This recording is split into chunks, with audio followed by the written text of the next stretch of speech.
but it's 6:34, so we'll call the meeting to order. I'll begin by reading the remote meeting introduction. Pursuant to Governor Baker's March 12th, 2020 order suspending certain provisions of the open meeting law and Governor Healy's March 28th, 2025 revised order extending remote participation by all members in any meeting of a public body. This meeting of the Great Barrington Board of Health will be conducted both in person and via remote participation to the greatest extent possible. Specific information and the general guidelines for remote participation by members of the public and/or parties with a right and/or requirement to attend this meeting can be found on the town's website, townofgb.org. Committee members and members of the public may attend this meeting in person or remotely. Instructions for remote access can be found at the top of this agenda. Every effort will be made to ensure that those attending remotely can access the proceedings in real time via technological means. That having been said, we'll call the meeting to order. The roll call vote, Peter Stanton, Aye. Dr. Ruby Chang, Aye. and I am here as well, Michael Anu. First order of business is approval of meeting minutes from October. We ready for motion? Can I make a correction? Of course. On number 2, where they talked about 23 Rossiter, I believe the word in there is not bait, but wait. You might want to correct that. And number 2, there was a citizen comment, and that should be put at the end and not in the middle. It was put in 2 places. And I believe that comment was right before we ended the meeting, so it should be at the end. Okay, would you like to make a motion?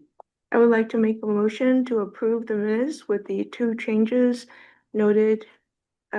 Number 2, 23 Rossiter Street, that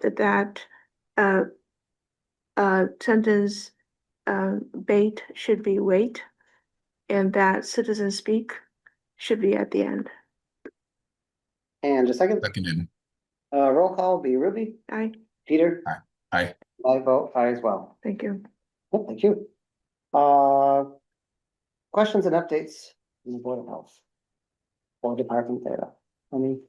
I have my departments at the end, department updates at the end of the agenda. Okay. This is just very easy. If you have anything that you want to share at the top of the meeting. Okay.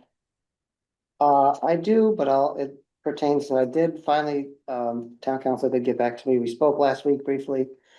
He did get back to me just about an hour or 2 ago, and I'll save that for when we get to office, so nothing groundbreaking or earth shattering, but yeah, I'll save that for that. That's all I have. Anything from you, Peter? Nope. And Ruby? Nothing? No. Okay. All right, first order of business is a special permit review. And this is an application for a special permit for commercial scale ground mount solar energy facility in the R2 zone at 53 Van Duzenville Road, submitted by Alice's Sphinx LLC. And this would be, all we're being asked to do is make a recommendation to the planning board. And of course, historically, we sometimes say yes, sometimes say no, and sometimes in fact, well, no comment. So that's what we're being asked to do, just a reminder for everyone. And is anyone here to present on this? Mm-hmm. Okay. I see, we'll get you promoted. Mike, Bear with us just a moment. and if you could just, if you're here on Zoom to present on behalf of Lodestar, if you could just raise your hand so we know who to promote. I think we're expecting, yeah, one other person. Okay, here we go, just a minute.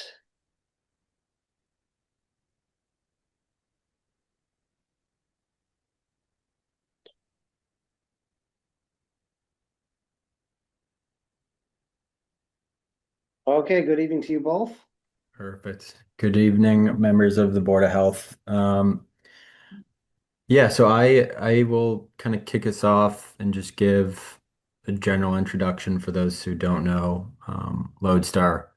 Um, my name is Mike Vitiglia. I'm a project developer here at Lodestar. We're also going to be joined by Jeffrey Masel.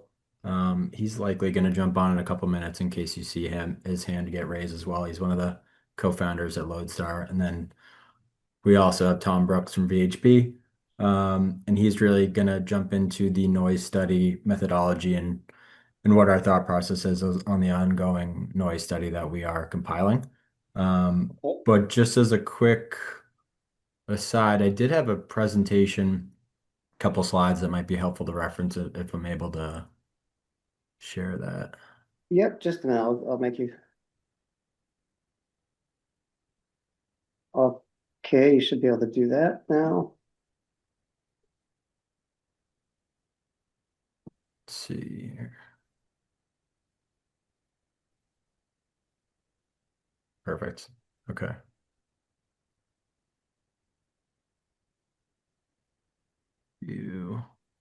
Perfect. So again, as I mentioned, just kind of a quick overview. We are at Lodestar, we're a developer, owner, operator, PV invest storage systems throughout the Northeast and Mid-Atlantic. Quick summary, we were started over 11 years ago, back in 2014, have an operating fleet of over 100 megawatts of solar to date. And a good note is that historically, Lodestar has owned and operated the majority of its plants, which includes the 3 existing projects in town, all the way back to the fairground, which was actually developed back in 2016. So just wanted to kind of highlight a few projects that we've done in the area and how long we've been developing in the Great Barrington area. Really quickly, I know not all of this is relevant just strictly to the Board of Health, but I think it's good specifically in kind of addressing, I think there was a few concerns with either neighboring abutters or I know there's, I'll say, a contentious project, which I know you all are aware of in terms of noise that's currently going on. So figured I'd just kind of run through these high level characteristics. So as we know, project is in an R2 zone. Conforms with all the front, side, rear setbacks, as well as the lot coverage and height requirements. The project is utilizing existing vegetation where possible. We have a minimum of 30 feet of existing screening, and we'll take a look at a site plan in a few slides here. But also want to note that we are in the midst of performing a visual impact study with the help of VHB, as well, that the plan is to have here by the end of the month. The auditory impact, I'm going to give a high level. I guess just as the main takeaway, we are utilizing a central location for all the equipment here, which we'll take a look at the site plan. It's going to be a total of 17 inverters, our battery storage system, and the transformers, all in one central location, which is up to the northeast portion of the site. So I'll put a pin in that for now. I'd love for Tom to expand a little bit more on that when we look at the site plan. Just want to highlight in terms of land clearing and impact, the site is proposed to make cuts and fills. And the objective here is to basically reduce some of the existing steeper slopes in the raise to account for less than 15%. The overall graded acreage is going to be around 4 acres. The total trimming acreage is around 8 acres of the site. The total footprint is going to be around 10. And then I just want to highlight during construction, all soil erosion sediment controls will be implemented in the use of stormwater. I will jump to really kind of, I think, something that a few abutters have been questioning on the existing conditions. In terms of the existing use of the site, it's a mix of open land, light vegetation, and there are a few older residential barns and structures. The site was previously zoned as industrial back until the 1980s. where the previous use of this was a gravel pit, former gravel pit.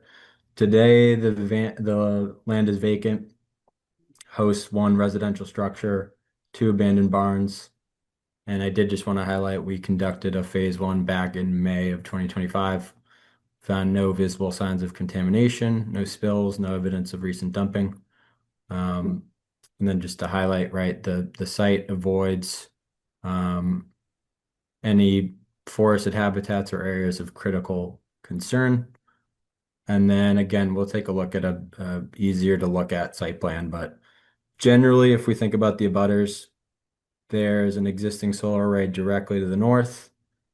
The entire western portion is existing forest, and then there's obviously residential structures along the Route 40 there. For context, the nearest house to the equipment pad, and we'll see this dimension in a little bit,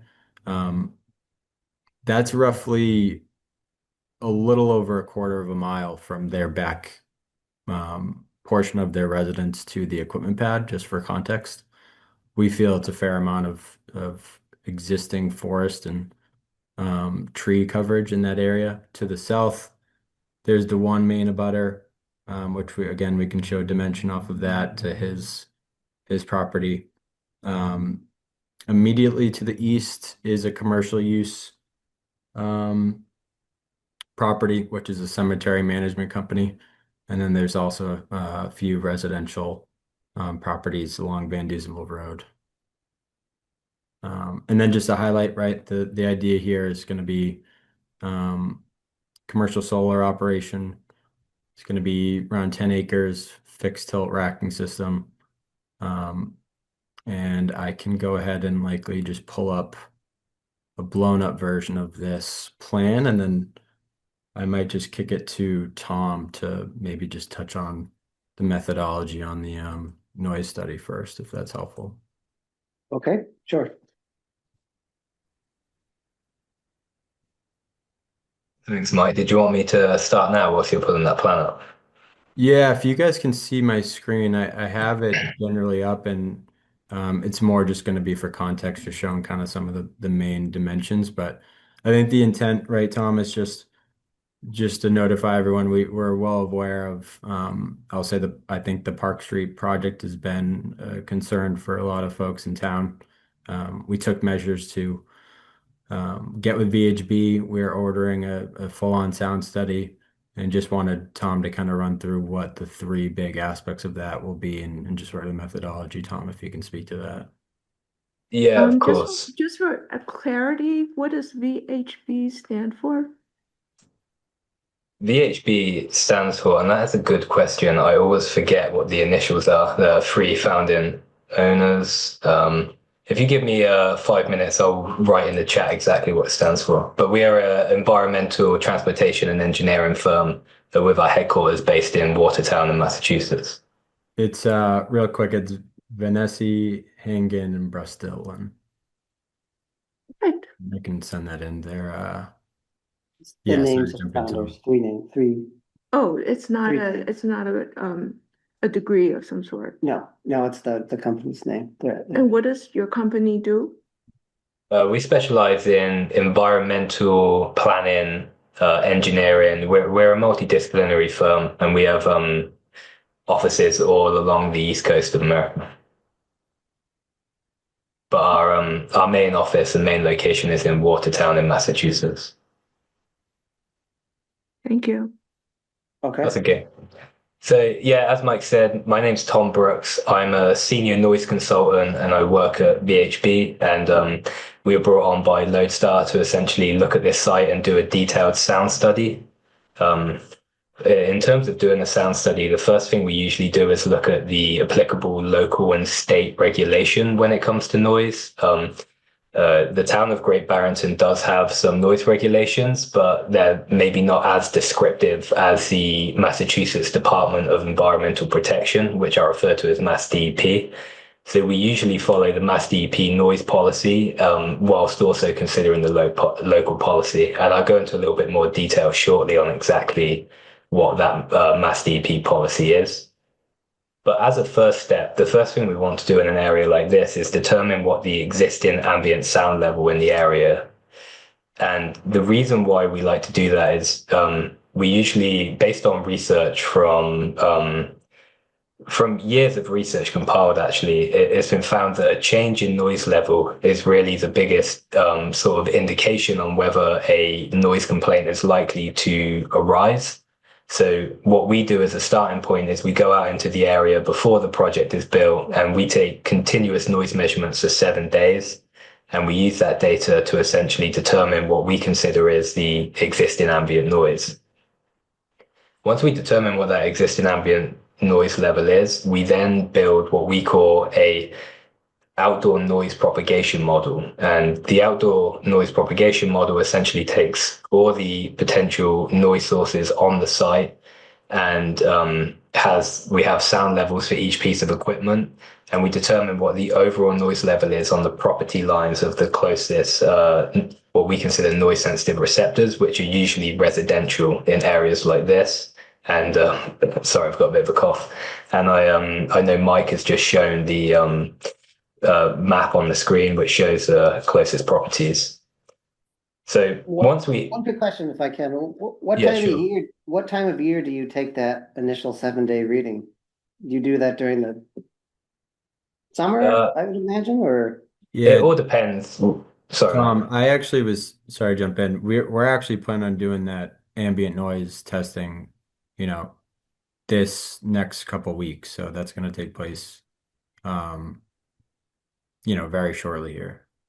Okay, And one thing to note is we follow standards which have you can only measure noise under certain conditions. So you can't measure noise under certain wind speeds that exceed 10 miles per hour, or if there's any rain. So that's one of the reasons why we take 7 consecutive days. So if we find that one day there's rain or one day wind speeds are a little bit high, we can just exclude that data and make sure that our data set is as accurate as possible. And that also gets over the issue of measuring during different times of the year. So we try and keep it as consistent as possible. okay, thank you. That's good. So yeah, jumping back in, we developed that outdoor noise model, which takes into account all the sound sources on the site, and we predict what the noise level will be on the property lines of the closest residential receptors. And then we get into the Massachusetts Department of Environmental Protection's noise policy, which states that the noise from the project should not exceed the existing ambient sound level by 10 decibels or more. That criteria has been developed based on research of what would be considered a possibility of a noise complaint, is if that 10 decibel threshold is exceeded. And in addition to that, some of these sites will sometimes produce what's called tonal noise, or a certain frequency, which can also be of annoyance. So the Mass DEP noise policy also has a assessment criteria for assessing that tonal noise, which is referred to as a pure tone assessment. So both of those assessments will be completed as part of the sound study.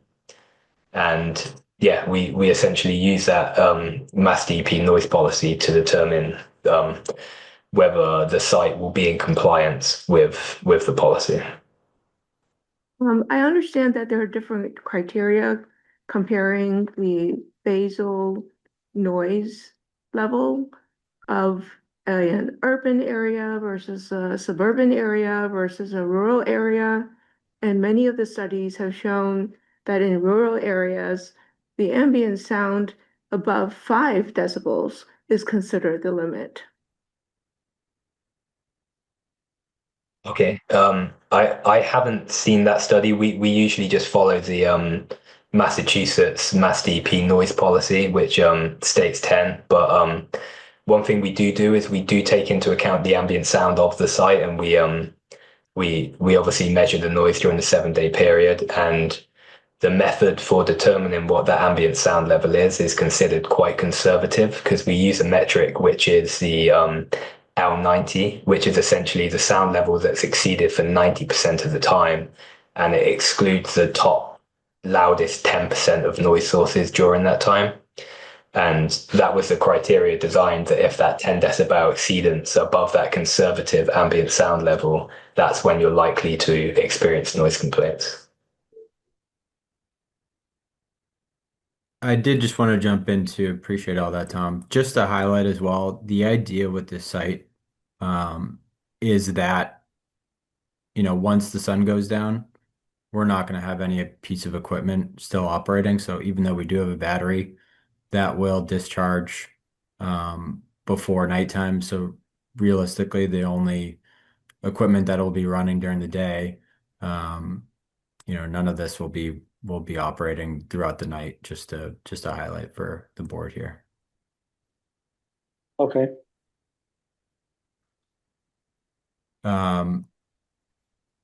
So happy to jump in. I know that again, I know the noise is definitely a concern with not only the board but the few of these abutters. Like we said, we touched on the view shed analysis. Happy to kind of jump into wherever the board might have questions. One question I had is our past experience, recent experience with inverters, led me to the question of are the inverters you intend to use the newest available on the market, or where do they stand? I know we run into issues where the inverters used in other projects are no longer being used now. And without getting into the weeds on that, I just Yeah. was curious what type of equipment and where it stands in terms of Yeah. its newness, so to speak. No, happy to. So and again, not sure how I'd be surprised if you're as familiar with some of these manufacturers, but we're going to utilize SMA inverters. They're produced and designed in Germany. I'd say they're relatively new, right? I mean, we're going to use when we order them, we order them that year. So if this hopefully proceeds to construction, the idea is to procure those throughout the winter. So those would likely be the 2025, 2026 model. And I'll say that's fleet wide. We're using these models, these inverters. So they have a great reputation in the industry. And happy to, provide any more details on those inverters if there's anything specific. One follow-up question, and it's a general question, and Yeah. this is coming, obviously, I don't have the deep technical experience both of you have, but I have read in a few places about central inverters versus string inverters, and that the string inverters can disperse noise, and I was curious what the logic is in terms of, I'm assuming you're using central inverters in on that one. No, yeah. That one. No, Go sorry. ahead. Yeah, and that's where I did say they're centrally located, so they're not actually a central inverter. You can think of that's kind of one usually larger, beefier. So for something like this, the site, that would be almost a transformer level inverter. Okay, So with this, we're actually using those string inverters, like you mentioned, and they're just centrally located so as not to disperse them throughout the site. So that way there's not, you know, several areas of potential noise coming from those fans. It's all concentrated into that one area up to the northeast. Um, but hopefully that kind of answered your question there. yeah. And and is there battery storage on site? Was I understanding There, that correctly? there is. Yep, there's battery storage. We're utilizing a Tesla Megapack 2XL. So that's going to be, and I'm not sure if you can see my cursor. It's kind of hovering over this area right here. Yeah, I don't see it there.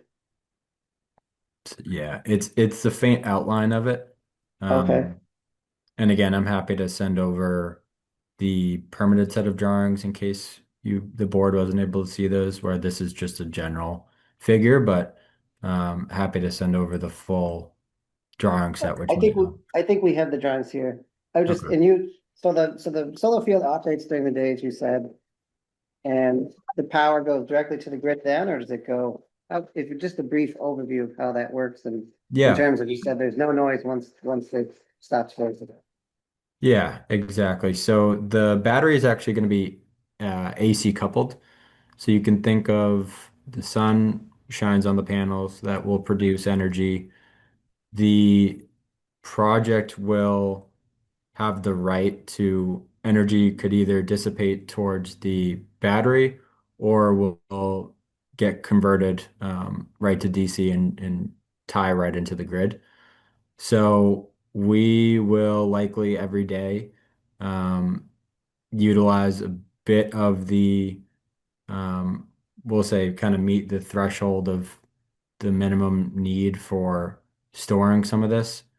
And then once the sun goes down, essentially we'll discharge the full battery onto the grid as well. So it's just kind of discharging everything throughout that day. So that way there's nothing operational throughout the night. Okay. Okay. You will see. Yes. Yeah.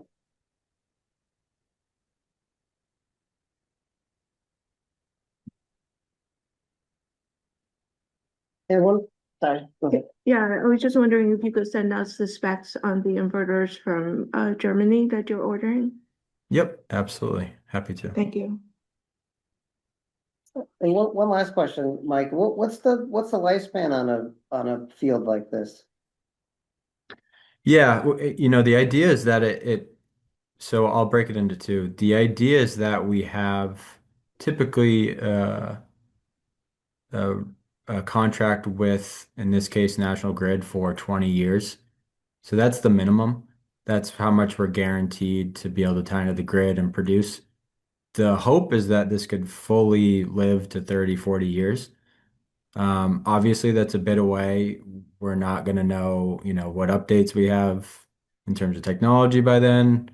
If this is still even feasible to operate. So the idea is it's a minimum 20 years.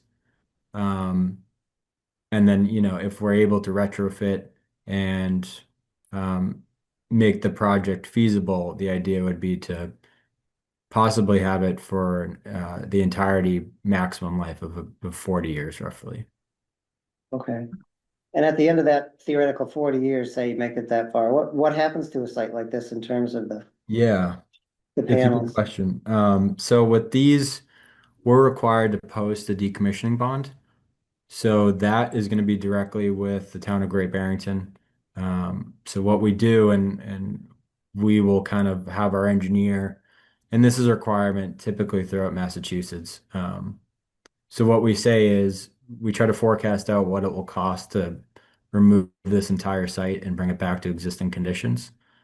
So we will get, prevailing wage on what it would take to hire electricians, laborers, operators, hire the crew to, take the panels off, take the steel out of the ground, take the fence down, remove the gravel access road, remove the equipment pad, and that entire sum is sent over. It's an iterative process, but usually the town um, will agree to what we think that total fee will be, and then we'll post a surety bond with the town in the event that whoever can draw on that, the funds are already there to draw on in the event that we need to take the site down. So hopefully that I makes sense. see.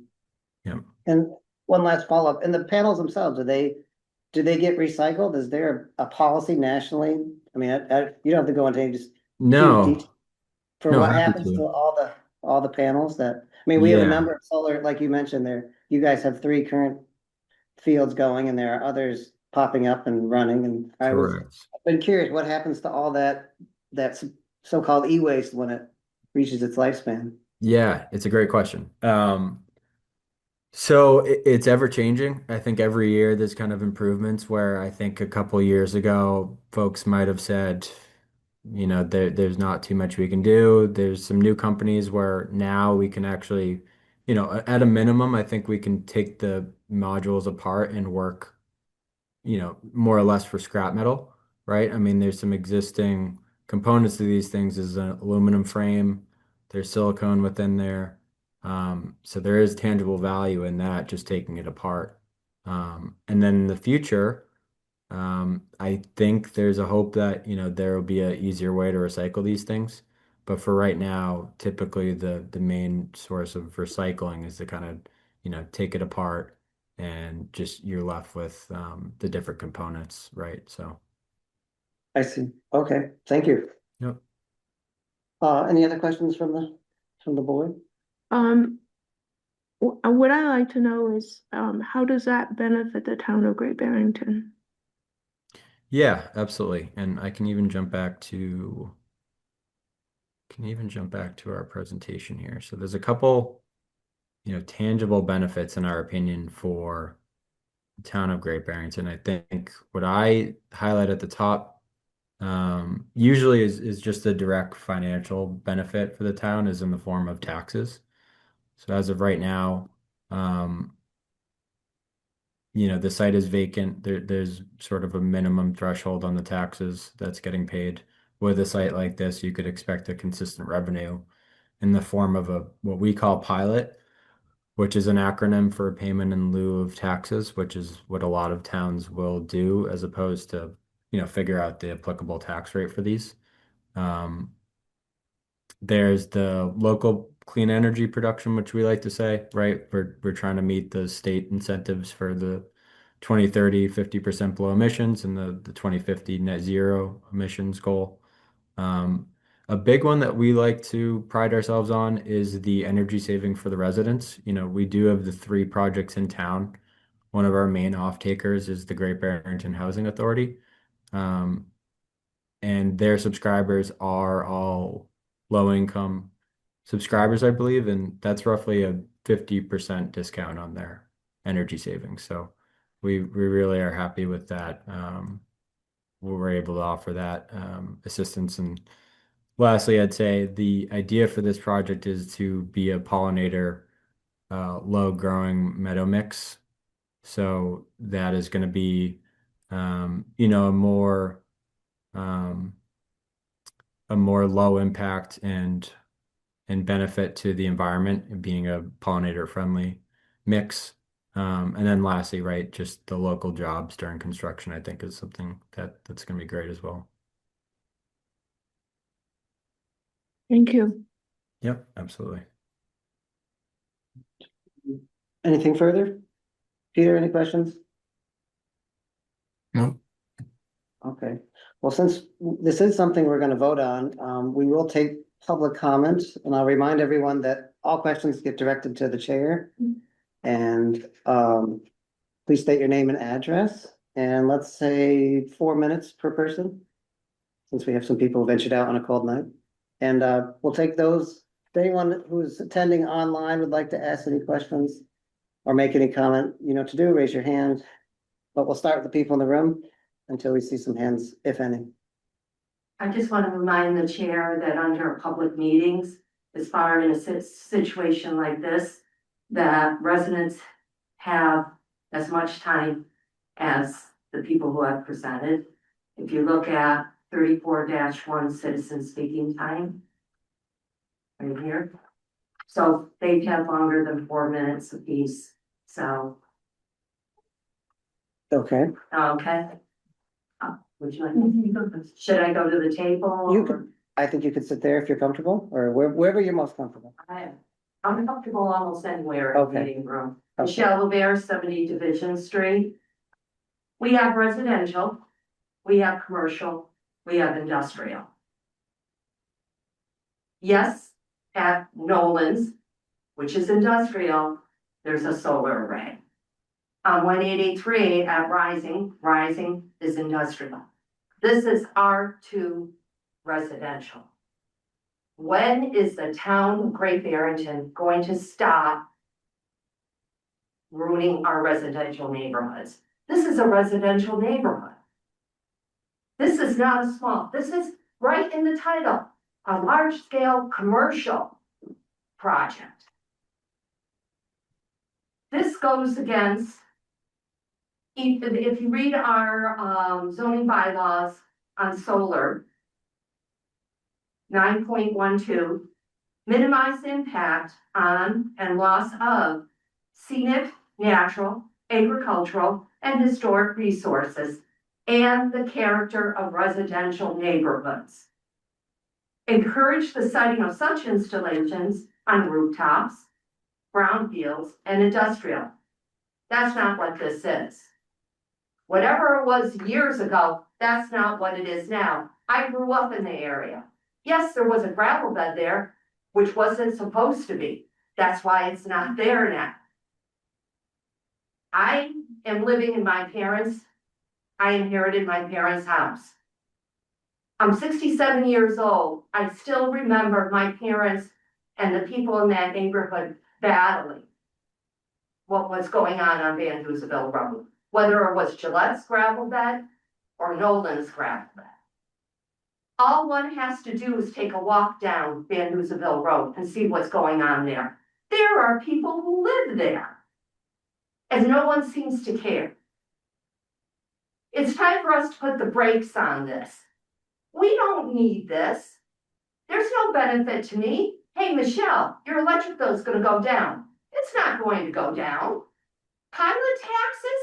Let's do an analysis of every entity in Great Barrington that's supposed to pay pilot taxes and find out exactly how much they're paying, because my taxes aren't going down. I highly encourage this board not to recommend this project. These people at the end of the day will do the project and go back to their homes. Maybe Great Barrington should institute a policy where the people who do these projects live there. And all this thing about noise, remember, it's a hum, a steady hum. Okay, it's not like crickets and they stop. This is going to be a hum all day long. We have banging and clanging at Four Mills. We have trucks from Nolan's. We have trucks from Rogers. And not, it's a residential neighborhood. My taxes are going to go through the roof because of a new high school. And you're going to throw more in my neighborhood? No. Enough. And at the same time, you have another solar project on 183 with an active complaint about noise. Maybe they should talk to each other and figure it out. And by the way, when that was brought into Rising Paper Mill, I actually walked the site during the site visit with the planning board. Oh, you know, the panels are down in a bowl. They have the high banks. There's not going to be any problem with noise. Well, I guess there is. So just like with marijuana companies and their odor control, which by the way, never really works, as you can see about complaints going on from West Stockbridge and 102 up on Lee, this is the same thing we're hearing here. I implore this board to put the brakes on. Stop for a minute and think what's going on, what you're doing to the community. Right now, our focus is affordable housing, and there's an active open space survey out there. So there's open space. Why not cultivate it, correct it into beautiful open space? I don't want Van Duzenville Road to look like the Mass Turnpike when you drive down and you see solar panels going all the way down. It's a R2 residential. And if things like this are going to happen, I would expect real estate agents who are selling houses in these neighborhoods do full disclosure and say, yeah, it's an R2 residential neighborhood, but this is what can happen. I'm really upset. I'm trying not to get emotional, but I've had it. So I'm begging this board to not recommend this project. You have another problem over 183. Solve one before you go on to another. Thank you. Okay. Please. Hi, Donna Jacobs, 260 Park Street, also known as Route 183. And the rising mill kind of comes around the river, and the river's kind of windy. So what happens is when the solar panels, 12 acres, were installed on 183 behind the Risingdale Mill, it plopped it right across the street from my house. And my neighbors across the street actually sit right on top of the solar field. Are you commenting in regards to this project or the other one? I'm going to actually say that I can't trust this project, given the experiences of the existing projects, that companies come in, from out of the area. Nobody here is local coming in and doing business here. They're doing pretty good business here. But what's happening to the rural community, it is becoming increasingly industrial. If you climb up to the top of Flag Rock and you look down, you see plenty of solar fields out there. A lot of what was wooded and open land, open space is now covered in solar panels. And I think if you look down, I think we could say Housatonic has enough solar panels. And I think that you ought to maybe take your solar panels to Watertown. Because I'm not getting any tax break or an energy break from the solar field across the street from me. People in Ludlow are getting that energy. It's on the national grid. I still pay what everybody else in the area has to pay without any kind of energy break. To me, it is big business swooping down on small towns, thinking that they can get away with stuff because they promise tax revenue. Well, that tax revenue will disappear if in 20 or 30 years we have to pay to get rid of the garbage in that solar field. Given that the select board has not recommended this to be passed, they are not making a recommendation to the planning board. I think they're speaking from a seats of wisdom. They've been watching what's going on in this town, and I think without a vision of the town preserving its historic rural charm that draws people to the area, people aren't gonna come if they're driving by solar field after solar field, and if you let this one in, what's gonna stop the next one? So I recommend against it. Point of order, Chair. Yes, I'm done. I'm done. I know Brenda Atwood Bailey submitted a letter yes. and she asked that it be read into the record. And so I was hoping somebody would read that into the record. Yes. Would either of you like to comment tonight? No, just you, okay, Okay. okay.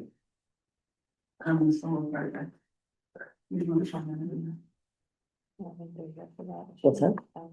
Oh, okay. All right, well, I'll just check in. All right. I'm not seeing any other comments, so as for the letter from Brenda and Craig Bailey to be read into the record this evening is as follows. Dear board members, we are writing to state our strong opposition to the proposed solar field next to our home. This project is located in the R2 residential district, and a commercial scale solar installation is not compatible with the purpose or protections of the zoning. Our home was built by my father, and this land holds deep family significance. A solar field beside us would greatly reduce our property value, harm the peaceful residential character of our home, and permanently alter the landscape we have cared for over generations. The noise from inverters and transformers, the industrial appearance of the panels and fencing, and the year-round visual disruption would directly impact our daily life, health, and ability to enjoy our home and outdoor space. The proposed parcel was once a gravel pit with illegal dumping, and the DEP was involved years ago due to buried materials and contamination issues. Any excavation, trenching, or soil disturbance for solar construction could release contaminants, affect runoff, and pose risks to nearby families, groundwater, and wildlife. Clearing and fencing this site would further disrupt the natural habitat and wildlife that rely on this area. There are already 2 solar farms on our road, creating an unnecessary concentration of industrial energy projects in a residential area. Additionally, commercially zoned property is located right beside the proposed site, making it even more inappropriate to place this installation within R2 zone. For these reasons, I respectfully ask the Board of Health to deny this application. Thank you for your consideration and for protecting the health, safety, and quality of life for our family and the residents in our community. Sincerely, Craig and Brenda Bailey, who reside at 37 Van Dusenville Road. Not seeing any further desire to comment from those online, nor in the room.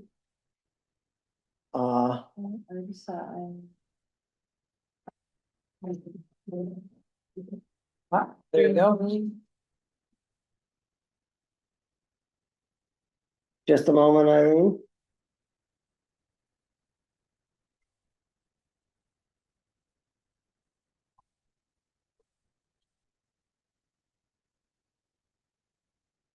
All right, you should be able to tap. Just have to unmute. There you go. Okay, I have a question. Yes, There has not been a site appraisal yet, correct? So to determine existing noises, yes, the sound study has not yet been completed. how can a sound study done in winter after a snowstorm inform anyone what it might be like in the summer months? Tom, would you like to take a crack at that, or you could? Yeah, I sure. know I you can. Yeah, I can answer alluded to that. your methodology earlier. Go ahead, please. Yeah. Hi, Eileen. So if there was a snowstorm or if there's any snow on the ground, then noise monitoring wouldn't take place. We purposely avoid snow on the ground because it does absorb sound. In addition to that, when we do our noise monitoring, we make sure that wind speeds don't exceed a certain miles per hour. And we make sure that there's no rain either. And by doing so, we make sure we get a consistent reading. So either during the winter months or summer months, we get, a consistent reading. Then you will not be doing any study here for a while. We have snow on the ground. Okay. I'll just say that the plan is to proceed with the study in the next few weeks, understanding there is currently snow on the ground.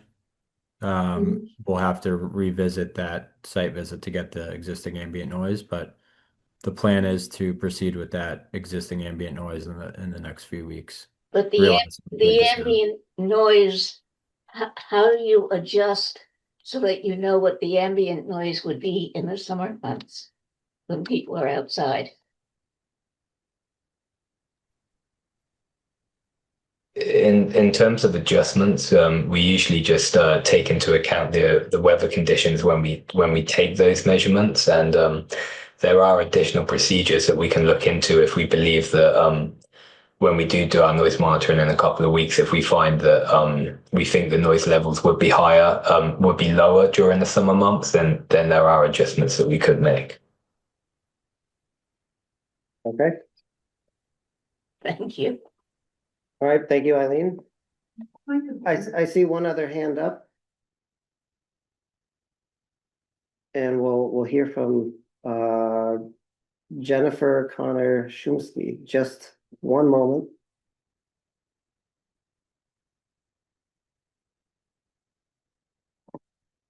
All right, Jennifer, you Thank should be able to just Connor. go ahead. Can you hear me? We can. Okay, thank you. 5 Deer Trail Road. I would say that I would support what the others have spoken against. I live in a neighborhood that is mainly comprised of second homeowners. We all chose to build our houses here in the Berkshires. We have very high taxes, and I know that we all chose to live in the Berkshires. I happen to live here year round because of the beauty of the area. We're going to take a lot. We're going to clear cut it. As Michelle stated, Michelle's much more versed on this. I went to the selectmen's meeting. The room was filled and it was voted down. And once again, the health of our community. Are we going to start clearing acres and acres? We pay taxes, and the selectmen, that was originally what the company was first, that there was. We were asked, a question was asked, was this, I believe it's National Grid that give the discount for the electric, but I could be wrong because everything goes through National Grid. I thought the question was asked, would this energy help the Berkshires or would it be brought back down to Connecticut? Maybe you can expand on that. And the only other thing I ask the board is to think about this area. And once again, we have a beautiful farm up the road. We have acres of wooded areas. We have a lot of wildlife in this area. I bought part of the 70 acres that the Long family owns and know that the wildlife is very, very heavily. And I just think for our community, why are so many people choosing to move to the Berkshires? Because of our natural beauty. Are we going to go in, clear cut, Last time I thought I heard 12 acres. Now it's going to be 10. Are we going to clear cut and put a solar farm? At the selectmen's meeting, people said solar farms belong in parking lots and on rooftops. And I really don't think in other parts of the town of Great Barrington would be as easy. I feel for my neighbors, for the water. Housatonic has taken a hit. Michelle, I completely understand what you're going through. I can say, thank God I have a well, but there's a lot of things that are going on in Housatonic. I think it's time for this project to be not go forward. Thank you. All right, thank you for your comment.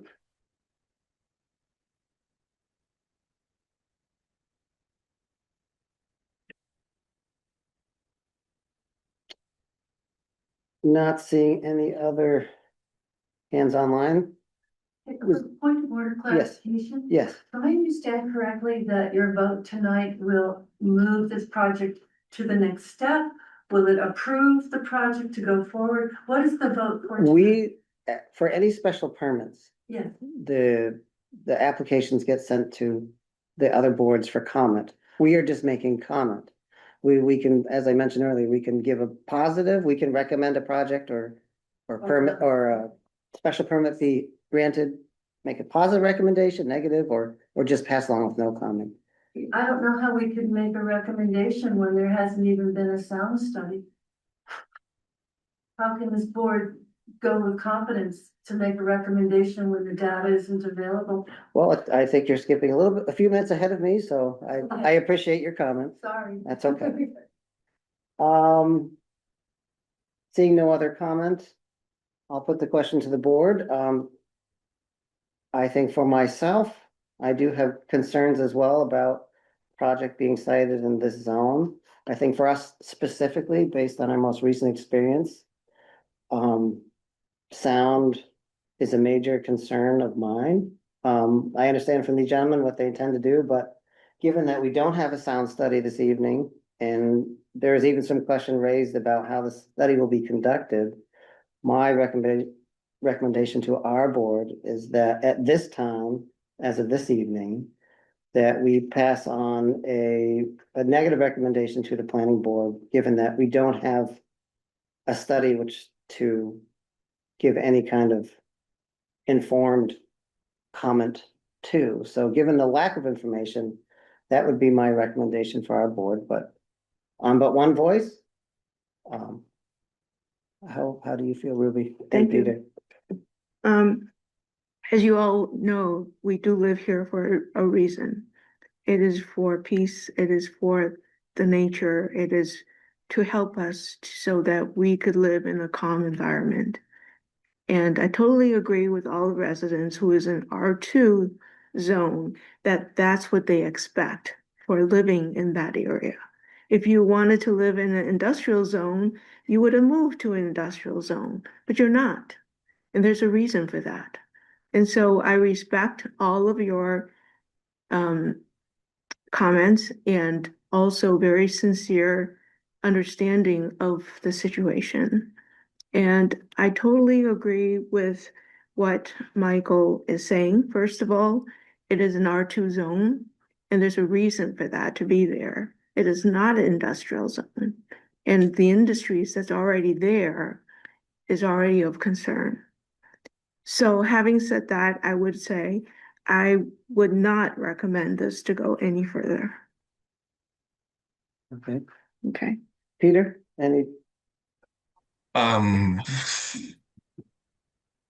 It seems I'm just wondering about the order of things and the what came from the select board. So is it going back to the select board after us?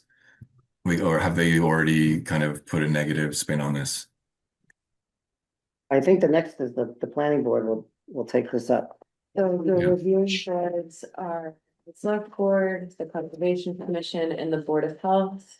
Once those three boards meet and come up with comments, it'll go to the planning board for the official hearing, I think we are the last. which, if it doesn't say there, has been moved to January 8th.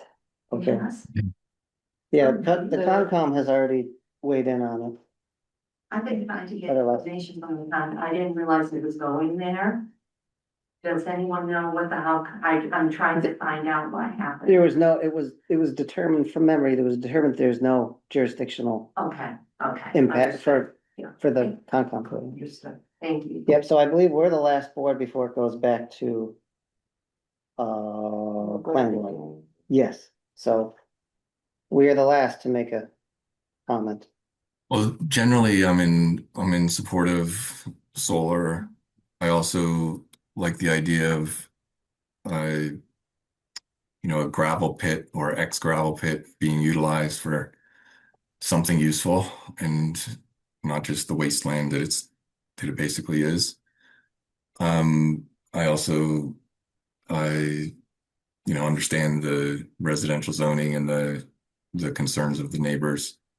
Um, I probably would have gone instead of with a negative recommendation. I would have probably just gone with a neutral, pass it along, and let it be worked out through wherever the select board or the planning board. Um, at a deeper level, I'm guessing this is going to come back. Yeah, I understand what you're saying. I think that's why for me, not having information is enough for us to say that we should make a negative recommendation. If this draws out longer and they come back and the planning board wants to hear a deeper, more thorough recommendation from our board, and if we had a sound study at time, we could do that. But from past experience, usually we get one crack at this. And I know from other projects, it's best to comment when we have the opportunity than to wait. But that's my feeling on it. But this is a discussion. We haven't settled on a motion yet.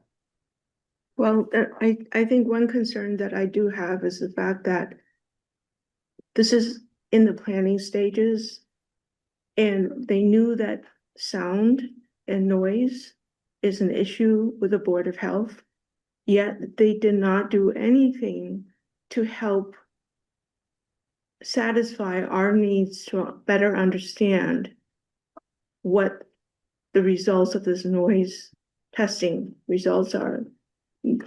They didn't come up with any kind of final testing to support their application. I'm just surprised that they would come even before the Board of Health without any kind of evidence that sound is not an issue, when they knew well that we have this issue at hand right now. And that to me is very audacious of developers to be able to come to us without any evidence. I think it's a waste of our time. I hate to say this, but they did not come prepared, and they want us to pass something on that is in our jurisdiction, and we don't have anything to go by. I don't think that's right. No, I would tend to agree with you. Oh, I'm sorry. No, go ahead. I see, Mike, your hand is up. Did you?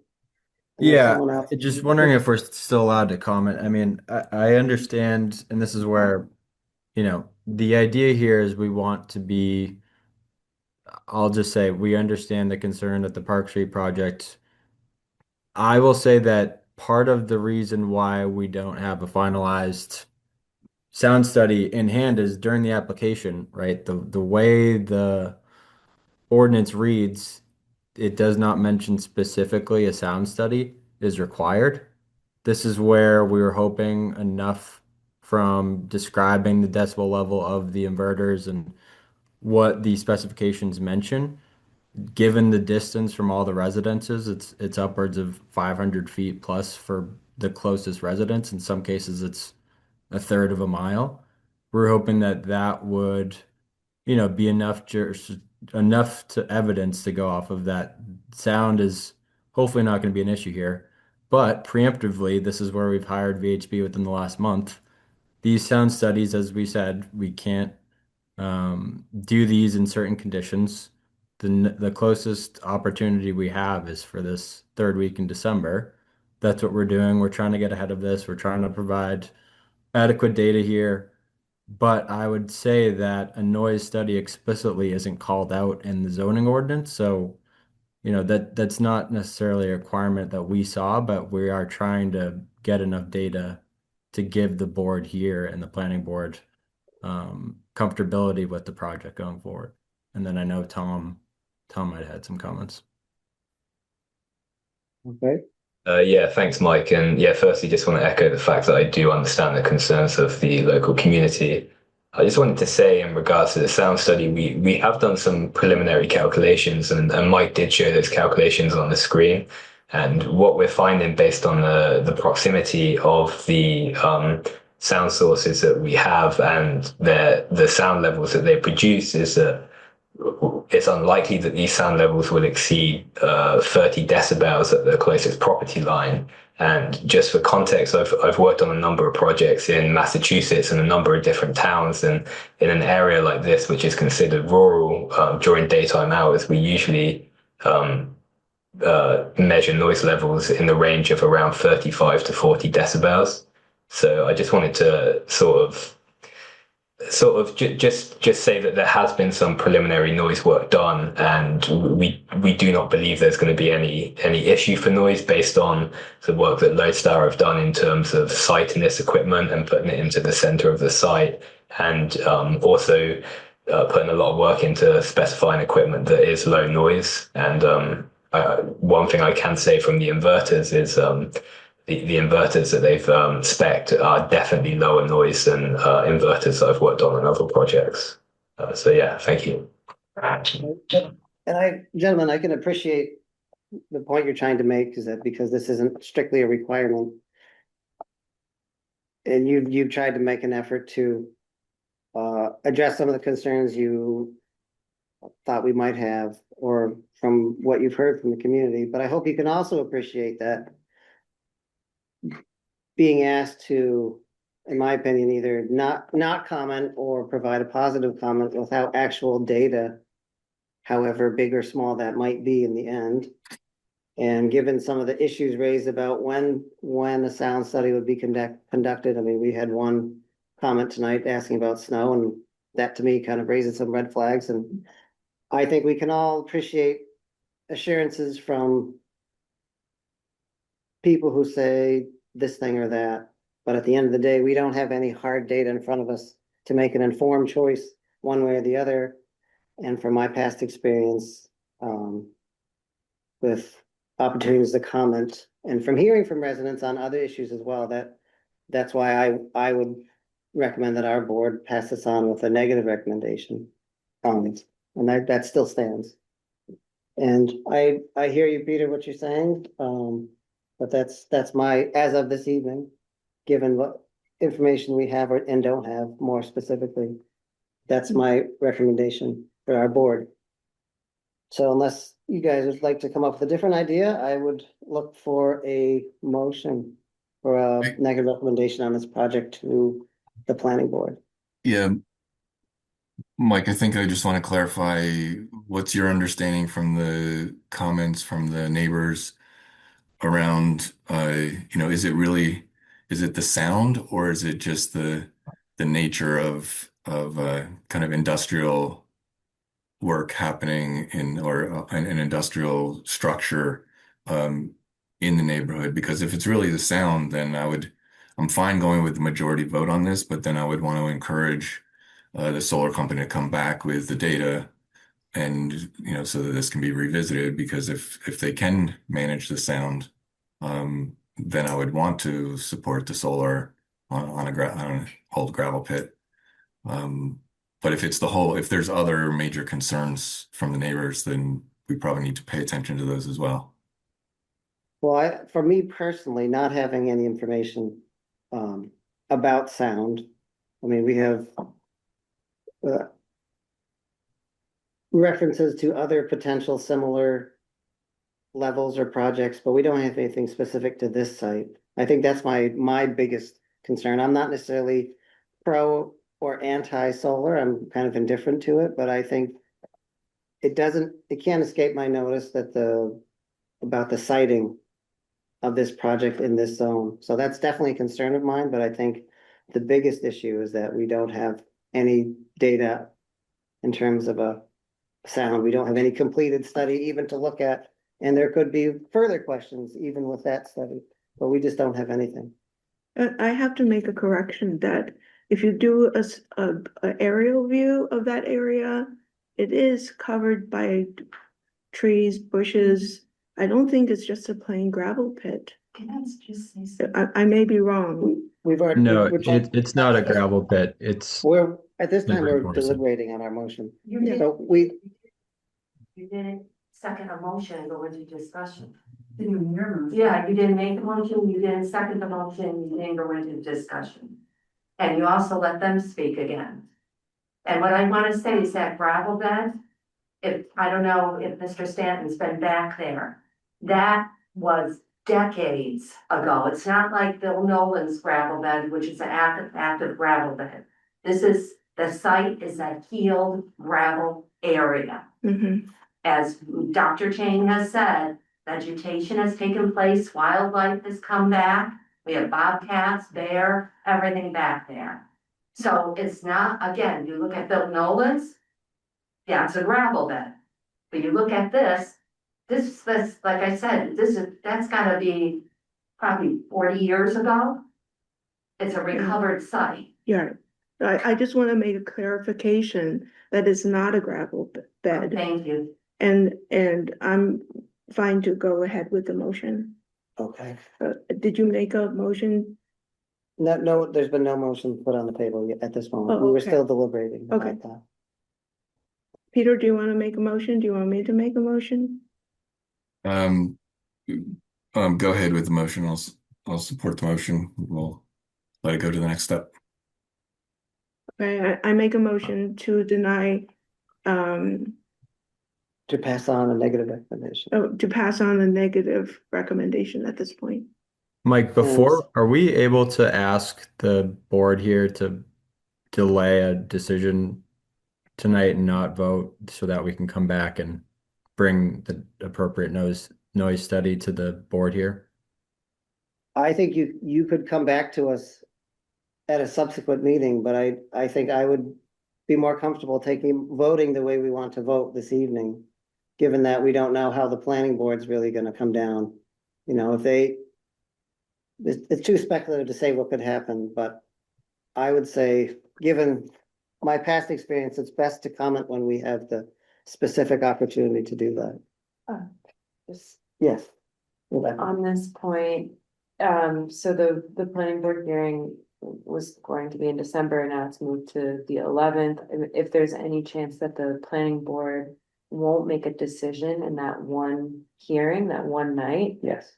maybe there would be time for the company to come before you with a completed sound study before the planning board makes their decision. Right, and I think that it's still, this is a recommendation we are making based on a lack of information.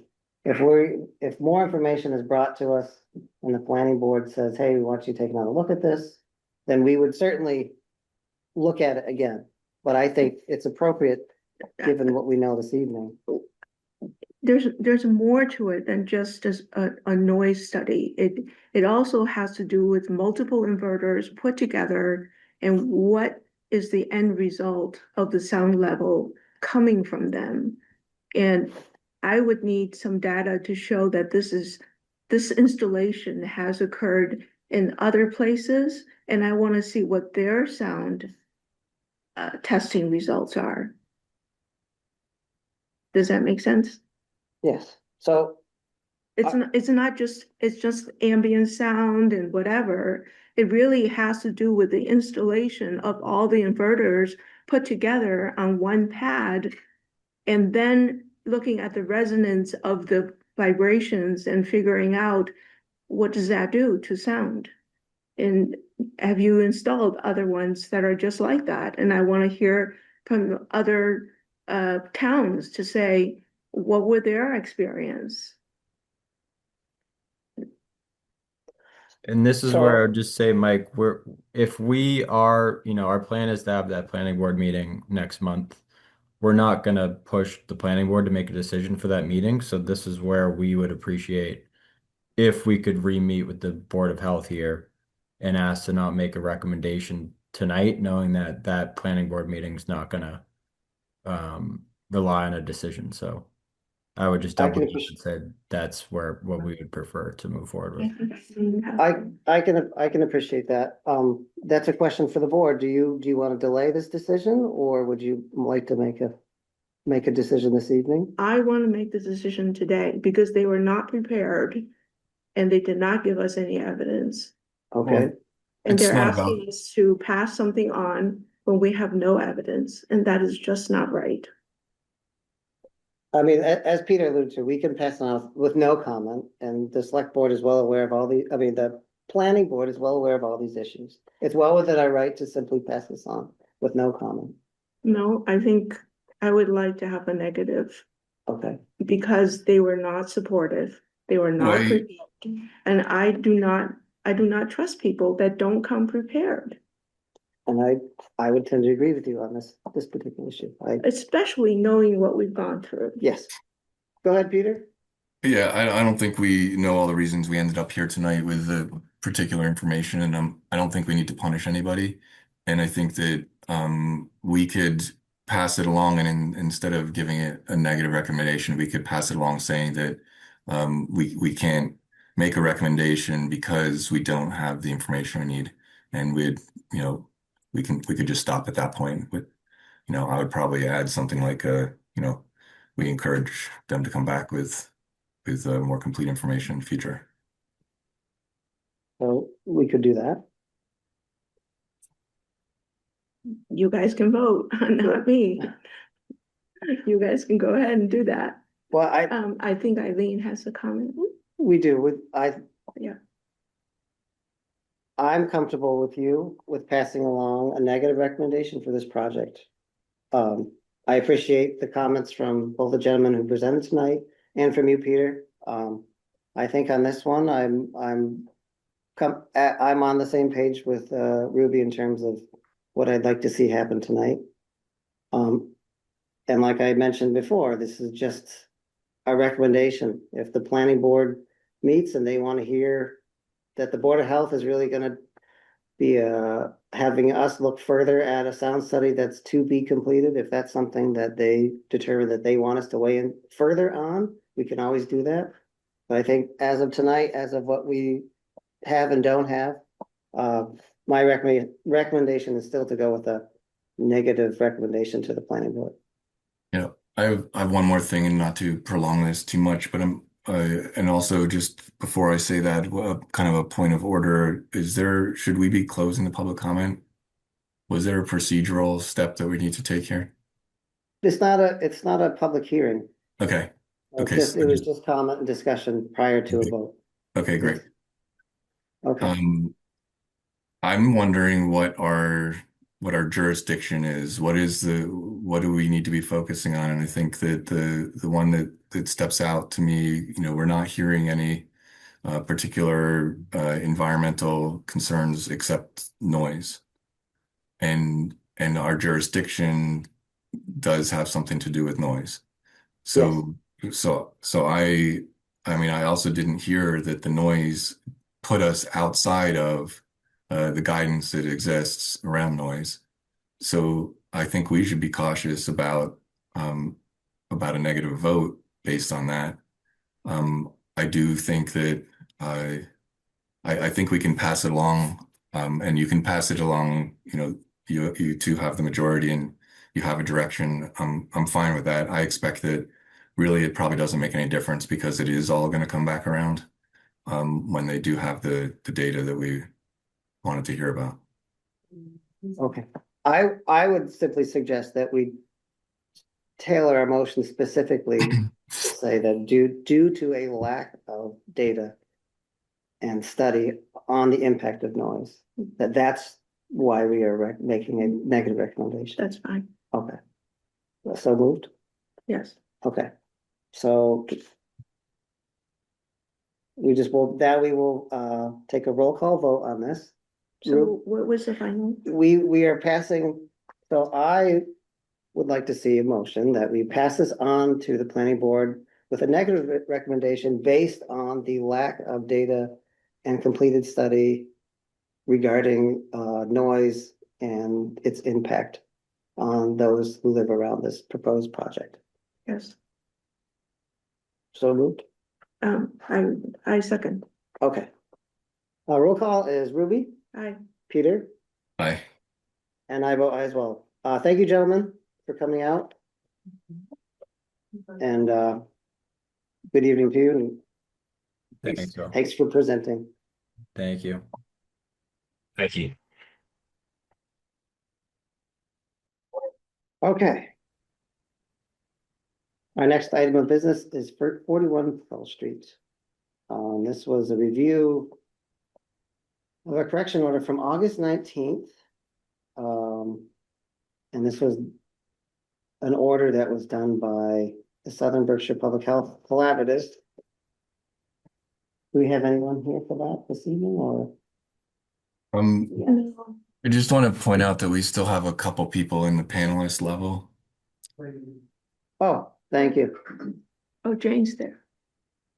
They've Like Since Jennifer that- Connery. Yep. Just a moment. Should go back. There's Jane Smith. She's been promoted. It's just the three of us as panelists at the moment. Do Eileen and Jennifer still have permission to speak? Because if they do, maybe they should go back to. We can go back to this. All right. Jane. Jane is on with us. Good evening, Jane. Hi there. See, I'm calling from Ohio, so wasn't, Oh, goodness. yeah. All right. Yeah, so this was a inspection that we did again last August. We did go ahead, worked with Rebecca to put out a correction order. Very little has happened on the property, and it took a little while to get it before you. The ceremonies there. Okay, hi. Oh, yes, they're in the Yes. room with us. Yes, and so the owners are here, and I thought it was particularly important for them to come and talk to you. I'd be happy to go over what it is that was on the order to correct, but really, not a lot of corrections have been made. And when I spoke to the ceremonies about it, they, have a proposal for the board, and so. I don't know if we want to, do you guys have the actual order to correct in front of you? Yes, we do. Okay. All right. So you can see there's all sorts of things in there. The things that I'm most concerned about are the condition of the flashing. So the water's getting in at several different points and causing water damage. Also, the chimney, it appears to be in disrepair, and so there's some concern as well as what's going on there as far as gas exchange and whatnot. I feel like it's kind of at that point where it's important. Some of these things are really important to get nailed down. My understanding with the ceremonies is that they are working to get their tenants out, and so I'm going to let them talk about what their plan is for the property. And I wonder if we could do that, and then maybe I could come back and we could talk about it. Does that work for you? Okay, Okay. that's fine. You're getting ready to sell the house. Uh-huh. It's on the market. And it's on market, and there's not gonna be anybody in it, but we're gonna be, we know we gotta do things to it. There's not gonna be anybody. There's one lady living in the front, she's getting out now, she moved to Stockbridge. And the other lady is another guy is working on it to get it himself out. I talked to him tonight, this afternoon, he said he's gonna be working towards the next couple of weeks, towards getting out, so there isn't gonna be anybody living in the house. It's gonna be empty. And we're gonna try to sell it as is if we can. And if we can't, then we'll do more work to it, but for quite a long time now, it's gonna be empty, because we know we got things to do. Okay, But it's still, there's not gonna be anybody in it for quite a while, and that'll give us a chance to see if we can sell it. If we get the right person, they'll buy it, take it like it is, at a reasonable price, and it'll go. If that doesn't happen, then we'll have to go ahead and do some more repair work on it. I see. But for now, very soon, there won't be anybody living in the house. Okay, so right now you just have one, is it a duplex? Is that, I Yeah. understand that? Okay, so you have, are both the tenants still there as of tonight, or just one tenant is there? Both tenants are, only one tenant is there. One is gone, one is. One tenant is, she's moved out. She Okay. She's Yep. gone. She, She has actually left, Yeah, she's, okay, yeah, she's out, and the other one, the Still other there. guy, gentleman, is working on getting out. I talked to him tonight. yep, and he afternoon. anticipates within a couple weeks. He's working on, he said maybe a couple of weeks, he's trying for that, I don't know if it, it doesn't always go exactly the way you think, but so there won't be anybody after that, right, from there. Okay. Um. You've heard that plan, Jane? I have have- heard that. Yep, And, it's one of those things, and this is, where the wisdom of the board kind of comes in. There's some pretty big things that are wrong with this house structurally. It does need to get addressed, and I think selling it and giving someone a chance to fix it is a good idea. I have had situations in the past where if there's Board of Health, like if action that's like a condemnation or something like that, it makes it very difficult for the house to sell. And so it's one of those situations where I really feel like probably the best thing would be to, if the Ceremonies weren't up to the task of really locking down that house and making sure that it's not getting any moisture into it, then selling it is a great idea. But I really also wouldn't want to see people move into that space after they bought it unless some of these major issues were solved. And I don't quite know how to navigate that as far as making that clear to the actual any potential buyers. yes, If you look in particular, is the roof, right, Yep. the damage of the chimney is something that I'm concerned with. And I never had fire or building go out there. So I'm not a chimney specialist. right. So What is it? It is an interesting nuance on, like you said, and we have condemned units before when they were gonna sell or major renovations were going on, but we're not being asked to do that, but what are our options, I guess? What can we do? That's what I do, I do chimney work. So for My the, son does it. what's that? You're asking. For the board, I would say, Rebecca, Eventually. yes, for Rebecca and Jane, what are our options in terms of the regulations? What can we do?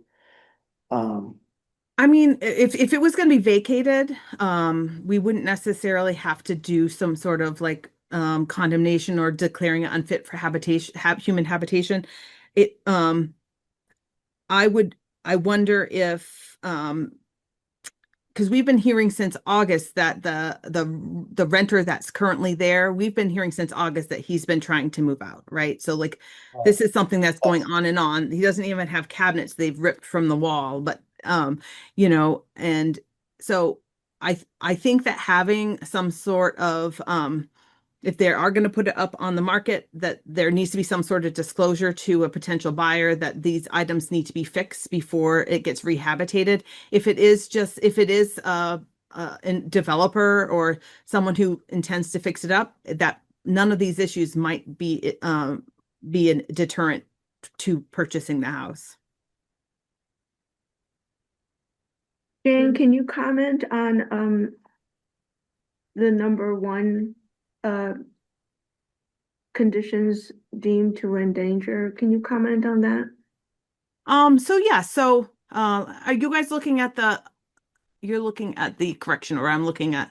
Yes. Let me just get onto that particular document. Do you want me to read it to you? No, I've got my computer right here. It's just that I had the inspection form up, so I just want to make sure that I'm looking at the exact same thing that you are. Okay. Order to correct. There it is. Okay. So the conditions seem to endanger that actually has been fixed. So Oh, that has. been fixed. Yes. Or Mr. Sermony, I know that the smoke or um the smoke detector on the second floor that had been replaced, correct? Yeah, Yeah. And then on the first floor, did you also put something on the first floor as well, Mr. Sermony? but I. Did you put one on the first floor? There's smoke detectors, last I knew that I put new ones in the cellar, put some new ones upstairs. They're gonna have, well, I think it has all smoke detectors now. And I think Okay. something got moved. And Is I there a know- bedroom? Is there a bedroom on the first floor, Mr. Sermony? I can't remember. A bedroom on the first floor? No, No, no, no. Yeah. So that has already, there was work done on that. And I had reached out to and called them directly and talked to them about that. The other thing that had been fixed since then is that they did work on securing there was a handrail that was secured. It had broken at some point and it has plaster, so it was hard to get it to stop moving. And so I believe that had been worked on as well. And that is a different report than what you're reading on. But most of the other things, the excess moisture coming in from the flashing, and then also the bathroom ventilation and leaks, those still exist, I believe. we have a new fan in. Oh, you in the did? bathroom. Oh, The new good. fan.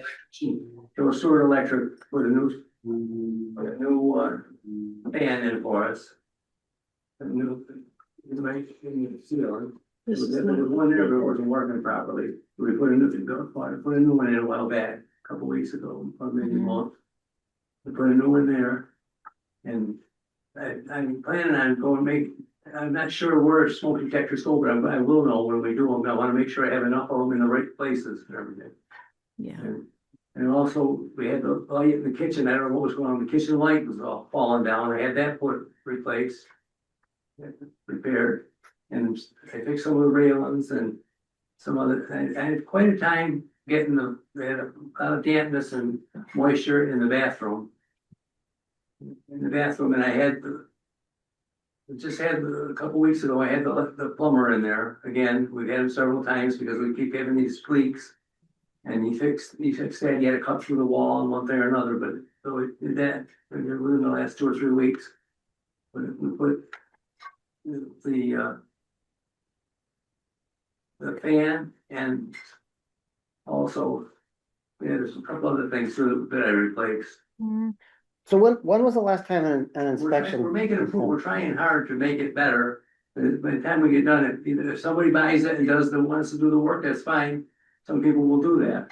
And if it's up to us to do it, we'll just keep doing it until we get things properly done. But we're not gonna have anybody living in there. There's no one in there, no. Nobody's gonna be in there while we're working there. Okay. Well, when was the last time, I mean, we have this initial correction order. When was the last time someone was out there to update it? So I came back out on 9/28. I don't know if I'm able to share with you guys or not. Let me try. No. So I went back out there on September 28th. I have not been out since then. okay. Again, it's taken a little while for it to get in front of you. But what I had for corrected, I had the I had the smoke detectors corrected, and then in the interior stairway, the railing at bottom of the stairs is not securely attached and drywall is damaged. That had been corrected. At that time, nothing else had been corrected. But again, those were smaller items those were there's some big outstanding items. It's a Alright. classic fixer-upper. I think someone with the Yeah. right amount of money could really do a lot with it. Right. It can be a nice house, 2-story, 2 families can live in there comfortably. But in the house itself, you got the front apartment, you got the back apartment, and I was glad to get the plumber in there. Because he's fixed some things that we couldn't find the leaks, and finally found the leaks. Everything, so that made a difference, eliminate some of the moisture. It was leaking. It was leaking down, I don't even know how they got it fixed, it was down under the floor. And we had several times, we've had to have plumbers come in. And had an electrician in there at different times, so it's not that easy to do, that's for sure. Right. We're not gonna have anybody in there, we're gonna keep working at it until we get it. There's no one living there. Okay, No one living there. It's empty. okay, Unless somebody wants to buy it That's the as is, okay. but otherwise, there won't be anybody in there. We're gonna keep working at it as best we can to get it, but we're not interested in having anybody living in it now. It's gonna be idle as far as having. No one's going in there but us. Okay, but as of right now, there's still one person there who hopefully will move out, but you don't have a definitive date that your tenant is moving out. They're both gone? One's gone. No, the one tenant's gone. Like, Yes. She's gone. And the other guy, he told me in the apartment, it's still, he's downstairs. Although that is the main apartment. Yes, and is his name Braden Farnsworth? All right. He told me, I talked to him on the phone today and he told me he's trying hard to get out of there in a couple of weeks. Okay, he has his hand raised, so I will allow him to address the board and maybe he can provide some more clarity on that. Just a minute, Braden. You should be able to address the board. Braden's gonna speak. He's gonna. There you go. Okay, sir, you can address the board? Can you hear me? We can. Yeah, so I did talk to Bob this morning, and I'm just clarifying the timeline as, you know, I've been trying to vacate this premise actively since about July. As this board is aware, housing is a massive problem in Great Barrington. I have yet to find a suitable option and have not committed to an actual date of which I will be vacating the property. I'm doing the best I can to do that under the circumstances, as I don't want to live in these conditions any longer. My biggest concern is actually the mold. It has been addressed one time and then it has regrown since. And so I am actively working to move out. However, that has proven to be much more difficult than I have anticipated. Okay, and I can appreciate that for sure. So given that it may be much longer than 2 weeks before this gentleman can move out, because it is very hard to find housing in this area. It sounds to me, but I also can see that you're making active effort. We've been trying. Yes, Yeah. yes. we've been trying. It's an old house. Yes, you know? and it sounds like you've completed some things since Jane was out last time to see you. So what I think needs to happen is we need to have another inspection to see what is exactly done, what is left. And So can the house be listed while you have a renter? Yeah, it can be listed, right? You what? Listed for sale. It's for sale. It is. It's on the market. Fairgrounds. Oh, it's on the Fairgrounds. It's market? been on the market, yeah. It's on the market, We've yes. been trying to sell it. Oh, okay. Yeah, it's- Fairgrounds Realty, our Right. son-in-law. our son-in-law works for Fairgrounds. Is a insurance salesman I see. for Fairgrounds Realty, Okay, and he's got it listed, he's just getting into it now, but he hasn't had too many, get some calls and people. right. It'll happen either one way or the other, because the real estate is good. Rebecca, if there's a correction order on, and to you as well, Jane, if there's a correction order on a property, will that get brought up in any kind of sale?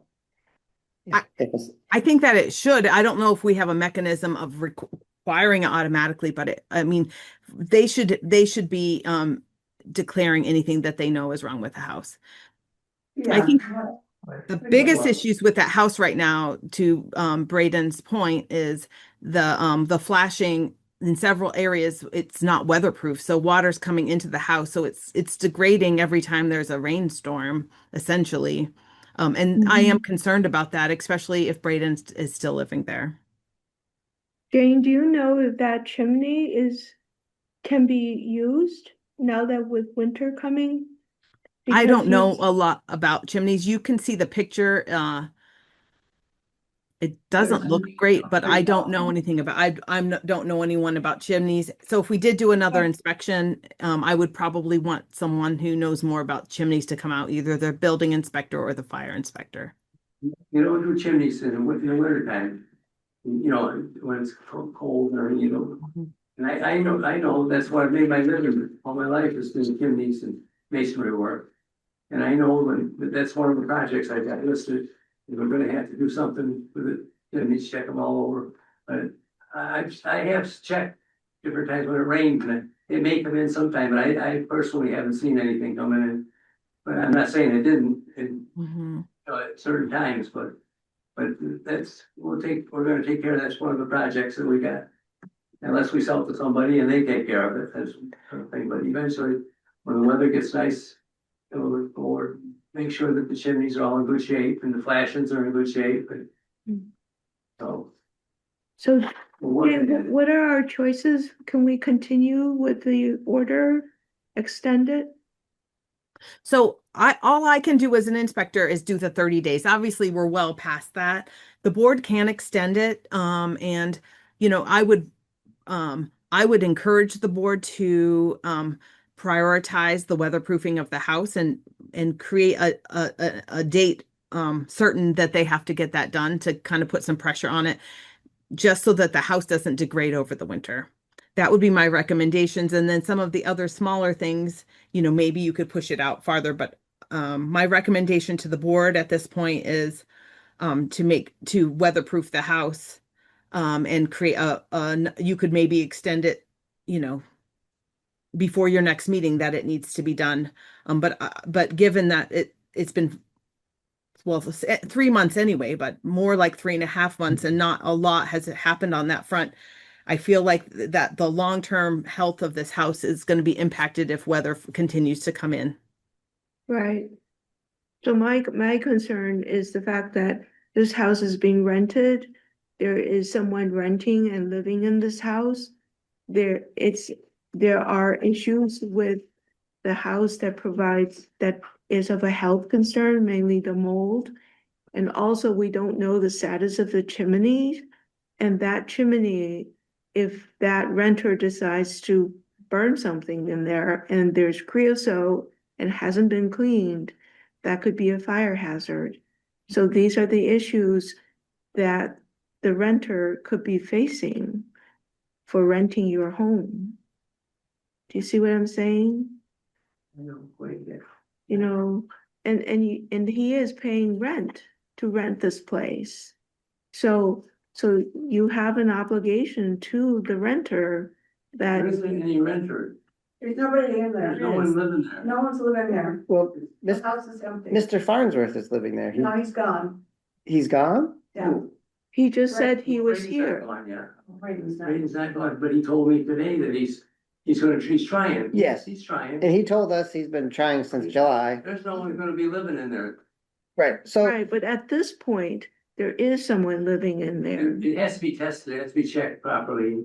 And Yes. tested, you know, before you can. Yes. Rent it or anything. So I would propose that we move this order for an additional 30 days in hope that the flashings will be fixed and that the chimney is inspected for safety so that your renter can still rent the property.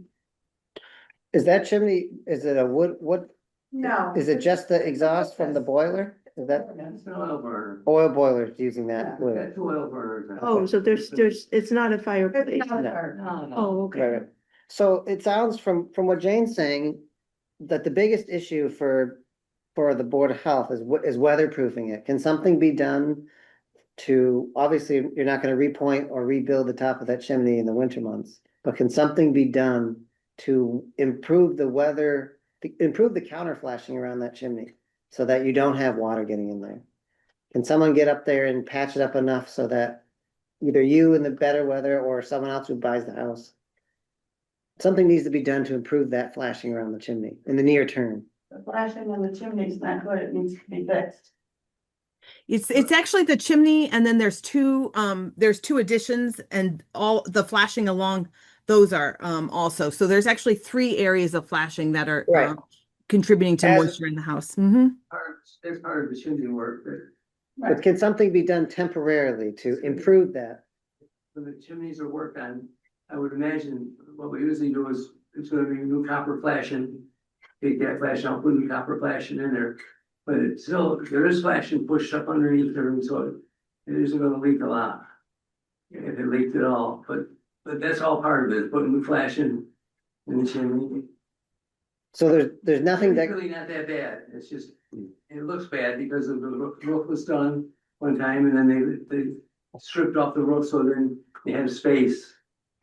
Put space, or it looks like it could leak, but there's flashing up underneath there, it's sealed up. But that's part of the chimney work that needs to be done. It was new flashing and. so the counter flashing is high because the roof was replaced. And now there's just one layer of roofing versus multiple layers that were on there previously. Multiple layers of roof, layers of roofing around there now. Well, the chimney, the roof was stripped off. Yes. I know it's within the last 5 years or so, I'd say. Yeah. It's got one layer of shingles on the Yep. whole thing, yeah. Yep. All right. So it's hard to say how much water is coming in a chimney like that. I mean, certainly there's evidence from the pictures where it has leaked in the past, but that's neither here nor there without seeing an active leak. I mean, from my personal experience with old roofs and chimneys, it is hard to say exactly how much water is coming in there. And I see the unsecured flashing.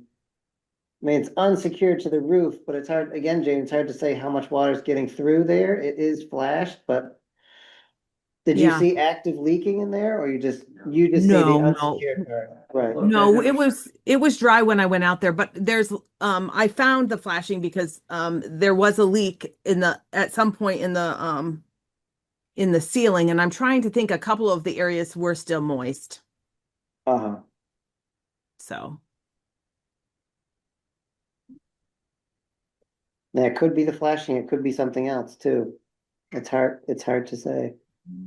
yeah, there's that, and then there was a issue in the bathroom where water was spraying behind the tub. It's really hard to get back there, and I know that Mr. Sermony's had someone come out several times to try to fix it, but I believe it's been unsuccessful. And so one of the water leaks that you might see in the report was from that. Okay. I couldn't find where it was coming in. I never seen anything like it. It was coming up underneath somewhere and running down, and it was quite a mess. Again, it looks like it's sealed up good now. Well, it sounds like the chimney work's not gonna happen until warmer weather, which is at least March before, or am I correct in that? Chimney work. It's not gonna happen until warmer weather. At least this March, the spring. In the spring. Yeah. It's all part of it. There won't be anybody living there There's then. nobody in there. No one's gonna be Well, living there there. is someone in there. What? Braden lives in there right now. Yeah. But he says he told me today he's gonna be up. He's trying to live, yeah, Trying his best. but he's still there, so Yeah, that's- you can appreciate from Sweden, yes, Trying his best, but yes, there's. he's still there though. You can get. Yes, all right, so Apartments available. are we comfortable giving another extension of time on this? I mean, I don't know what's going to happen if we don't. I get the sense they're trying to do it, but clearly the chimney's work is not gonna happen tomorrow or next week or next month. Mm. So we can either do what we usually do and, start writing tickets, or we can give them more time to get this work done.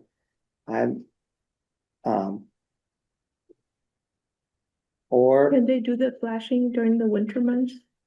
no, you have to repoint it in, you mortar in the counter flashing. So when you have a chimney, the roof flashing goes up, Uh-huh, then what you see there is counter flashing that goes down. uh-huh. So it's double flash, so to speak. So And they that- can't work on it till March. Yes, the counterflow, you have to take out all the grout and where the flashing is, and then you get grouted back in. So it is and you rebuild anything that's loose So or, extending it for 30 days is not going to make. that's a not gonna difference. solve the chimney, no. Right, so we have to extend it for probably, 3 months, 4 months. Right, 4 months, At least 3 to get Yeah. into March. I Yeah. mean, that's when it's theoretically possible, it still may not be temperature, but Yeah. as is mentioned in the correction order, there's flashing on the addition. That while it's hard to tell, there's that picture, the flashing that goes up behind the siding. That needs to be, it's all lifted up here, that needs to be fastened down to make it more weatherproof than it already is. I don't think they're kind of high because the roof had a lot of layers on it one time and then when they stripped it off. Right. But on this picture, where the siding is, Eventually it's gonna happen. I understand about the chimney, I totally get that. I've worked up on roofs, I've seen that. This one here, where this flashing, the apron along the roof, where it goes up, I know it must go up behind the siding, but I can't tell. But it's lifted up here, that needs to be put down. You can either use a brass screw or something can go in there to fasten that, make it more weatherproof than it is. I think that's listed in the correction there. That'll be happening in the spring. That too in the spring? Someone can't get up there with a ladder and, It's up to work on. is it a 2-story addition or a 1-story addition? This looks like it's, 2-story site. that's up 2 stories? All right, so that's the spring too? I had never seen any water come in there myself. Okay, but there was some evidence that there was dampness in the ceilings below that, that's what I've heard. I'm not so sure about it. Okay, I know we had some serious leaking going on in the bathroom yes, I can understand that. and I said maybe some of that's coming from the Right, chimney too, sometimes it's so through the chimney. If you look the chimneys over, they don't look that bad, yes. so. So what we're trying to do is give you the time without pushing this into housing board. But there needs to be some give and take. We need to get someone up there. When there's no snow on the roof, that could happen within the next 3 months. To get this buttoned down a little better. Cause that's in the correction order. You can secure that now, that will satisfy that correction order. And if there's no water coming in there, it's no harm, no foul, but it's not it won't be an enormous effort to have someone do that for you. The chimney, we can understand, back and to this point. I can try to.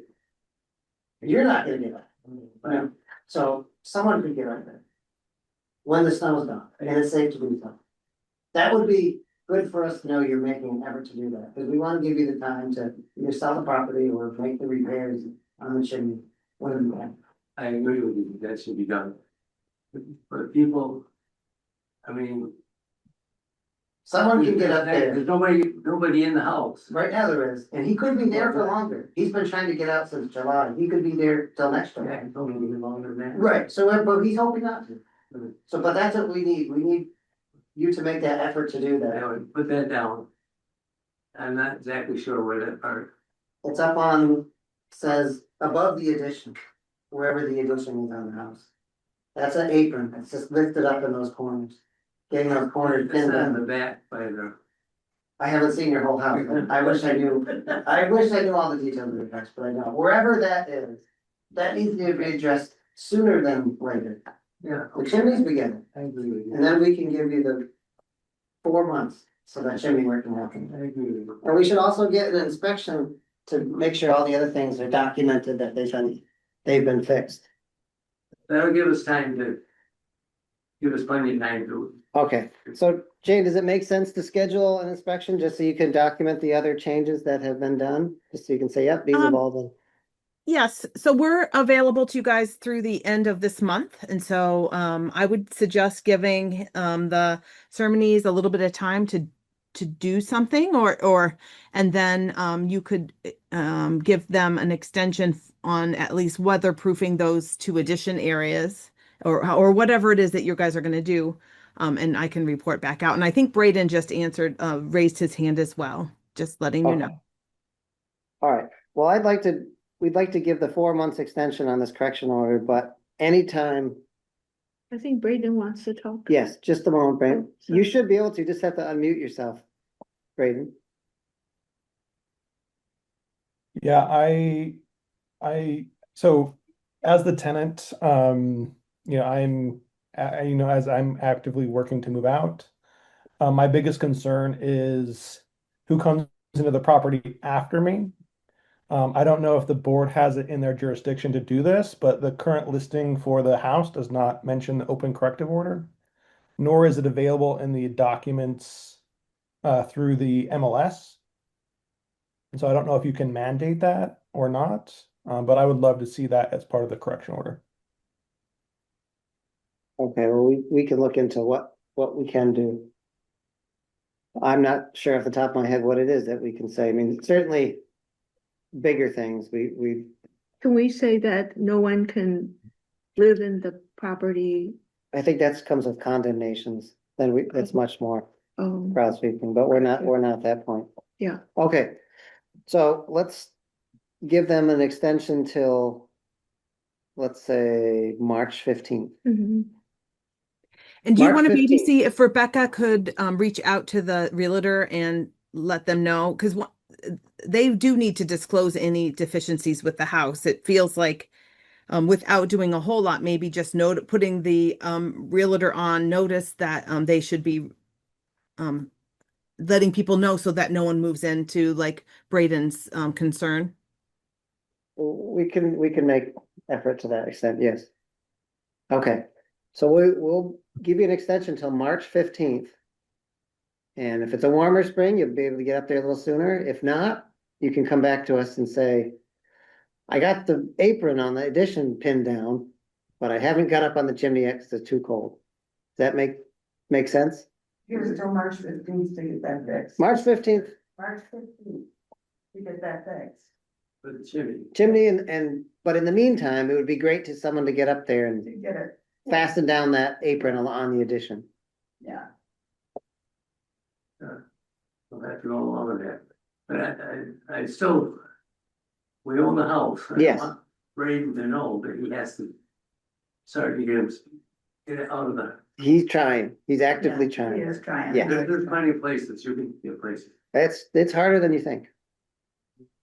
Yes, There's so much stuff around and everything, you can't even work. yes, I understand. Oh, I understand that, yes. Okay, Make I'll look for a motion. Okay. Do you want me to make Yes, a please. motion? I make a motion to extend the, what is this called? Correction order till March 15th. With the understanding that hopefully the flashing will be fixed much By sooner. March 15th. Yeah. By March 15th or before, Yes, Yes. yeah, anytime before you. yeah, the flashing. Right, on the chimney. Yeah. And also the fact that we will, reach out to the realtor and make them aware of the correction order. Okay, Okay, Okay, they're gonna reach out to the realtor and make them aware of the correction order. In case somebody comes along and wants to buy the house. Peter, you wanna make a second? I'm gonna tell them right away what needs to be done. Yeah, I second it. It's possible if they sell the house before then. okay, all right, They can do it. we'll take a vote. Ruby, I, Peter, Aye. and I vote aye as well.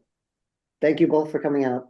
Thank you. Stay warm, it's gonna be cold tonight. We're doing our best. It's an old house. Yes. Okay, thank you. Yeah, thank you. department updates. So all the sellers up first, so I talked to town council last week, right before the holiday. So where you go, right? He said, as we are aware, he also is aware that there are no noise ordinances specific to Board of Health. There's the general noise ordinance in town, but there was nothing else that would pertain to that project. But he said he would look at, do some more digging, see what else was done. So I spoke to him today, and it's fair to say that as of for this project, there's no real regulations that it's in violation of, which we know. Mhm. And therefore it would make most sense to proceed with regulations in the future. And I think that's what we should start looking to do. See what other, Set regulations. yeah, develop, see what, obviously, we always see what other municipalities do. and we can bring our own research to bear. And I think that's what we have to do, because these solar projects are gonna keep popping up, Right. and we'll get, oh, thank you. Have a good night. Be careful driving. Yes, yes, hopefully it's not freezing up yet. Yeah. Yes, so nothing we didn't already know, no Mhm. additional information. Okay, I think that's But reasonable. that's the direction that will go in, and he of course will assist us with that Will one. we send a letter back out to the owners of the original property? We can, I saw an email come through late this afternoon from Mr. Pedigo saying he couldn't attend the meeting, Mhm. and he has his perspective on it, of course. Urging us to take action. I think for the record, we asked Altus to see what they could do. Mhm. They did do that. They're just unwilling to do anything further. They said, here are options, but we're not pursuing them for the reasons they gave. Okay, And because we don't have anything to go back at them with, that's where it stands for now. okay. I heard mentioned a couple times this evening this idea of not more than 10 decibels above the ambient sound in the area, or even potentially 5. Right. Is there nothing there that could be useful to us? I don't think it's been determined that that there's any breach of that's being breached. I mean, James did his sound study, but we have, nothing's been recently gone out. Nothing, it hasn't been demonstrated that there's a violation there. I mean, our internal department sound study didn't show that. So without Okay. that evidence, we haven't seen that. And, that's a good starting point. And like it was mentioned also from comments, it's not just the decibel level, it's the tonal, what's referred to as the tonal quality of the sound. Yeah. And I think there's a lot that can be done there in terms of regulations, but I'm sure there are other municipalities who have or are drafting regulations to address these two things. Mhm. I just don't know who they are. I asked town council if he knew of any. He said he did not, but he would look to see if there were any. And Well, VHB does these kind of studies. I do have something from December of 2021 from the NIH. And the results show that, although there are no statistically significant differences, it was observed in most cases for signals with C and D tonal components that the results of psychological testing deteriorated with respect to a noise signal without tonal components, a smaller number of calculations. So it's really, we have to really look at the studies and determine what does that tonal sound does to people. And I have to do more research as well. Yeah. So until we have more data, or we have to maybe, reach out to specialists. Yeah. People who have tinnitus, for example. So until we have the regulations set, at this point, we can't really do very much more. Right. Yeah. Okay. Did I understand that the company was supposed to do some testing and you asked them to do that? Have they done I don't believe we asked them to do testing. We asked them to come up with proposals for how to mitigate the sound. that? Have they done that? They came up with proposals, but they said they weren't pursuing them. They came up with. They said, here are options that could be done to mitigate the sound, Yes, but they were not going to pursue they weren't going to pursue any of them because the costs were high and they weren't in violation of any ordinance. They gave us a very rough figure and the cost of how much it would take to isolate the sound, but they didn't give us specific details about the actual cost. It was just like a rough general idea. And so we asked for that and they never got back to us. I'm just thinking if we had the money to pay them to do it, would they do it? Do You mean, remediate the sound, do the sound baffling or whatever they do, the sound containment, I don't think they would do it. I think that even if they were paid to do it.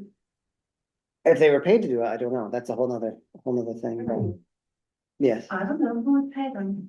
I mean, they're getting money for all kinds of things, clean water, why not breathe out? These companies have no interest in being good neighbors. I understand that they're not neighbors. Well, we had two lawyers show up at the last meeting, so I think that Well, I speaks think enough for itself. meeting Yeah. And they have deep pockets, they can pay lawyers like that. And people like us cannot sometimes. Right. Anyway, that's my update on Okay, where that stands. next. So goals and priorities. At one time, we had a list of goals and priorities, and we haven't looked at that in how many years, Rebecca? January 25th, 2023. Wow. And I just wanted to have a brief conversation about this before we go into our budget planning for fiscal year 27. So I know what to put in my budgetary requests for the health department. Mhm. Back in 2023, we focused on specific projects, but I'm wondering, we can do that now or later, but I also just want to focus on broad pictures of what you want the health department to focus on over the next year. And I know we are 2 hours into our meeting, so Yes. if you want to just quickly talk about this and then save it for a future agenda, that's. Well, we can talk about it more next meeting, of course. Is there anything that you see we're at the end of the year, is there anything that you say, I think we should focus on this for the next 3 months, 6 months? Yeah, I mean, I think the biggest priority that I have right now is hiring a health inspector and figuring out ways to keep the health inspector. Because for the last 6 years, we've had 3 health inspectors.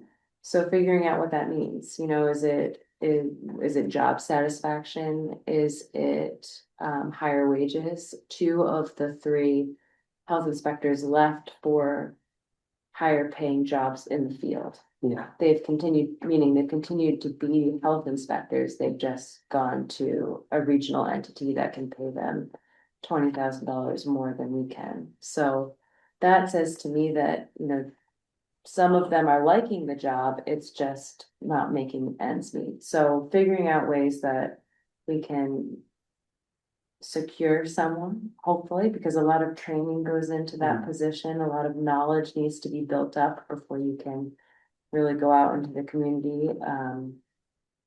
Have you had many applicants come through? Applications? Yes, we've had a lot of applicants, but I think that that's a factor of using Indeed as opposed to getting viable applicants. We've not had many of those. So that's my priority. Yep, is well, figuring out. I think that what should to be. do with the health inspector, and I'm more than open to thinking creatively about this. Like, do we want to hire a regional inspector? Do we want to open the position up to a shared service? Do we want to increase the hours? Right now, it's a 35-hour-a-week position. Do you think that making it a 40-hour-a-week position would be more desirable? Either way, even at 35 hours, they're still eligible for health insurance and benefits. It sounds like it's compensation usually is the biggest issue at the end of the day. And that's a conversation we need to have with the select board or town manager about how we can get the compensation levels up to compete with some of the places where previous inspectors have gone to. Well, that's why I want to have this conversation now as we're going into our budget planning, because yes, it's a conversation that, or it's something that I could put in my budget proposal to then go to the town manager. Maybe she would not have it in the eventual budget that goes before the select board, but if that's something. I think that's a major thing because, like you mentioned, we don't want people. We would like to not have a situation where We have to keep training. yes, people, every 2 years. and then we lose them. Yeah. And the other issue is that I think that going to the town manager, she may have other ideas on how to retain new hires. because she comes from a different part of the state and she may have different experiences. Yeah. And I think it would be great to, if you want us to support you in any way, let us know. Okay, well, thank Yeah. you. So that's just one idea, for priorities. You know, always customer service is a priority for the health department. We've talked about applying for specific grants throughout the year, like, you know, air sensors most recently.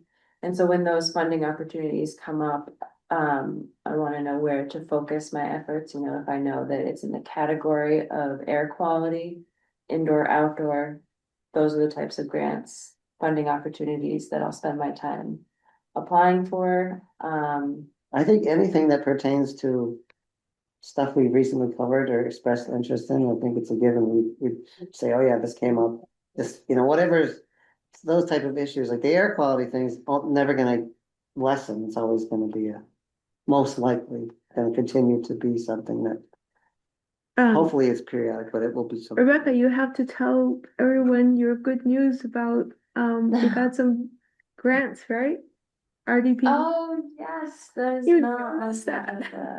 I think I had it on last month's, but the Sustainable Materials Recovery Program, myself and Lisa Richards she was in the DPW office at the time, we applied for funding for a glass roll-off container and some what they call RDP funds, which is recycling dividends program funds to hopefully go towards reinstating the municipal composting program. If there's interest, again, I want to talk about if that's a priority for the town.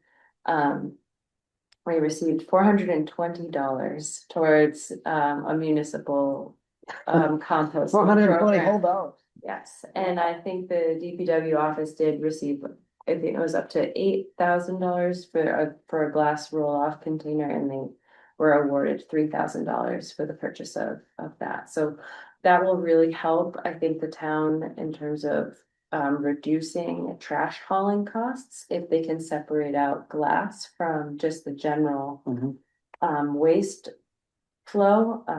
Yes, I mean, that's a separate contract. You'll have to pay for the glass removal, but I think that will reduce It'll the save tonnage.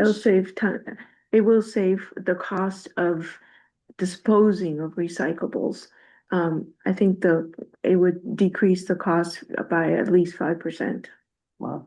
That's If you can separate glass, because glass gets crushed and it gets used in paving and other, and there are people that will purchase the glass. So that will save the recycling plant from having to, separate it by hand.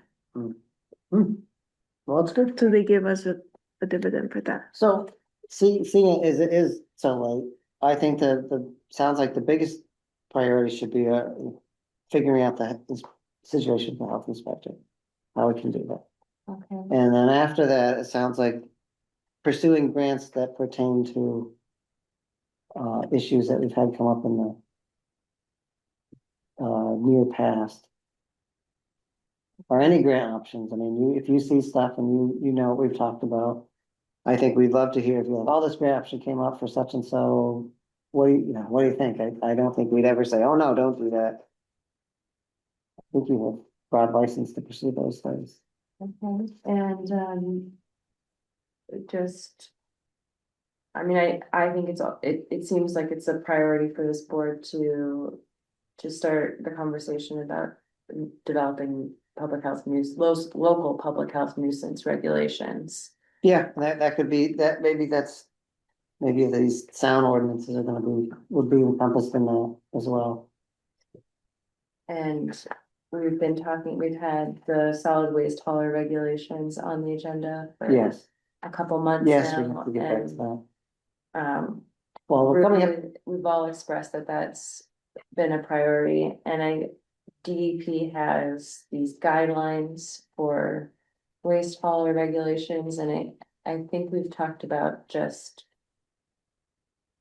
flipping our regulations into these guidelines because they're best practices that are put out by DEP.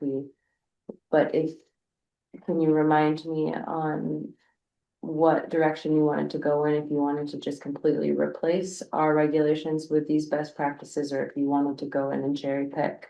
Right, because they weren't a boilerplate regulation, they were just recommendations. So we've come across boilerplates before like this, I forget which was the last Yeah, one. we do have, there is in our files boilerplate regulations with just the town, as a blank, Yeah, so that we could look through it and pick and choose what we want. So if we have time to look at it, unfortunately, we don't really have time because the permits are given in January, I presume, right? And so once we give the permit, we have a year to go through that hauler's permit and make sure we get it right. We have to open up to public hearing, make sure that everyone understands, Yeah. and then it becomes a regulation. well, we should have hopefully we'll have the time to do that, because the past couple of years have been taken up with other things, so hopefully. Yeah. I don't see why we can't do that this year, I mean, Yeah, the glyphosate ones took us quite a while. yeah, And that just seems to be what the time that it takes to Yeah. do those, to do them correctly, it makes sense. yeah. And we have to work, actually, the glyphosate is actually, we have to finalize that moratorium at some point, right? No, we passed it was a We did. moratorium for a year, Right. and then after the year, we passed Oh, we the completed. regulations. That Right. one's done. Okay, What- yep, Sorry. Has been a conversation is broadening those regulations to other herbicides and insecticides beyond glyphosate. So that's right, a conversation that maybe you'll want to have I- at some point. yes. After we get these other things. done. Because I can just tell you that we've had a couple of different inquiries about our regulations on glyphosate, and more often than not, the inquiry stops there when I give them the notice of intent application. And what I suspect is happening is that they're reading through the regulations and finding, okay, well, I can just use a different herbicide and not have to go through this full process with the Yeah. town. Yeah. So there's Yeah. an inherent loophole there. Yes. Often. Okay, I just well, I will wanna- make those up and Peter, go ahead. I just want to say that I think the number one thing about the agent conversation is that we have to offer a competitive rate, and that's all there is to it. Hmm. And otherwise, I don't see anything else we can do to retain people. Yeah, but it's regional competitive rate, because our rates, living here is expensive, so a rate that may be reasonable for another part of the state may not be reasonable here. Right. But we have one primary competition, it seems, that is able to hire the people that we get trained in 1 year experience. And we need to stop that. yeah, that's why I think talking to the town manager and saying this is a personnel problem too for you. As well as a practical problem for us. Okay, yeah, I think that's the number one priority at the moment. All right. Permit renewals? just that they've all gone out. We've been working on them for 3 weeks now. I set a deadline of December 15th to have all of the renewal applications submitted to the health department fully by that day. That means all of the documents, certificates, your payment, being up to date with the tax office, with the select board office, because I can't issue someone's permit if they have outstanding taxes. So they have to be completely in the clear by December 15th. And inevitably, not everyone will, so that will give me another 2 weeks before permits are expired on the 31st. And after that, if someone doesn't have their permit, then we have to go and issue a cease and desist order. Or tell them that they're not allowed to do business in Great Barrington, depending on the business. So because it is just me in the health department this year, I asked everybody to fill out their applications using our online permitting program. I've been very sensitive to that that's not everyone's expertise, but we have had this particular program for 10 years now. We haven't changed anything. So it's just, I felt like, you know, you can work through it. It's gonna be difficult. It's the hardest year is that first year of working through the system and getting your username and figuring out what it all is. But after that first year, you get an email saying that it's time to renew. You go in and you just make sure all of your information is the same. And then just click the renew button. So again, that first year is the most difficult and spent a lot of time on the phone with some people. But it just will make things, I think, more efficient in the health department and hopefully on the business end too. So that's it for permit renewals. Hopefully they will all be in on time. Yes, there's always some. Christmas miracle, holiday miracle. There's always some. I see the email, I see the frantic email. Okay, any public or media comment? I just have a question. Yep. And I don't know, Rebecca, can you answer this? Regarding, when we were having a discussion on the solar, the planning board has the permit was supposed to go before the planning board December 11th.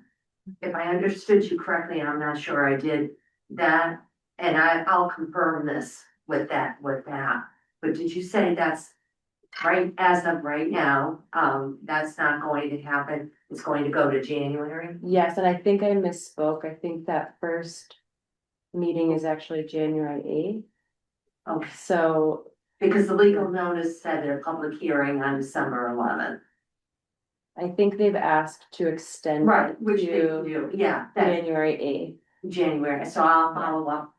I'll follow up with Chris, whatever. Thank you. Yeah. Appreciate it. Okay. Not seeing any other hands up. We'll take a motion to adjourn. I make a motion to adjourn. Seconded. And our final roll call is Ruby, Aye. Peter, Aye. and I vote aye as well. All right, thank you. A long meeting. It's always Yep. the surprising ones that get you. Oh. All right, well, we won't meet again till the new year, so. Oh, actually, speaking Yeah. of that, so the first Thursday is the first. And then the planning board is meeting that next Thursday, the 8th. Okay, So we could have an exclusively virtual meeting on the 8th. Because the planning board will be in this room. mhm. Or we can do another day if you wanna have a hybrid meeting. I don't have anything for the agenda. Well, I'll tell you, put it this way, as the month wears on. If we don't have much, we can always skip January. Or we can just stick with the 8th. Yeah, let's tentatively put in the 8th if there's anything pressing. Yes, and if there's nothing that can't wait till February, then. We'll just meet on it virtually on the 8th, Okay. because I think it just throws everything else off. Sometimes it makes sense to do it, but other times it doesn't. Okay. So. Well, Okay. if I don't see you out and about town in the next month. Hope you have a good holiday season. Yeah, you too. I see Peter every now and then, he tries to avoid me. I go visit Peter and I give my compost. Ah, that's a good donation. All right, well, hopefully we'll see each other before the Yep. new year, but if not. Happy New Year to everyone. All Yep. right, thanks, Excellent. Peter. See you. Happy New Year, Yep, Peter. thanks. Bye. Bye-bye.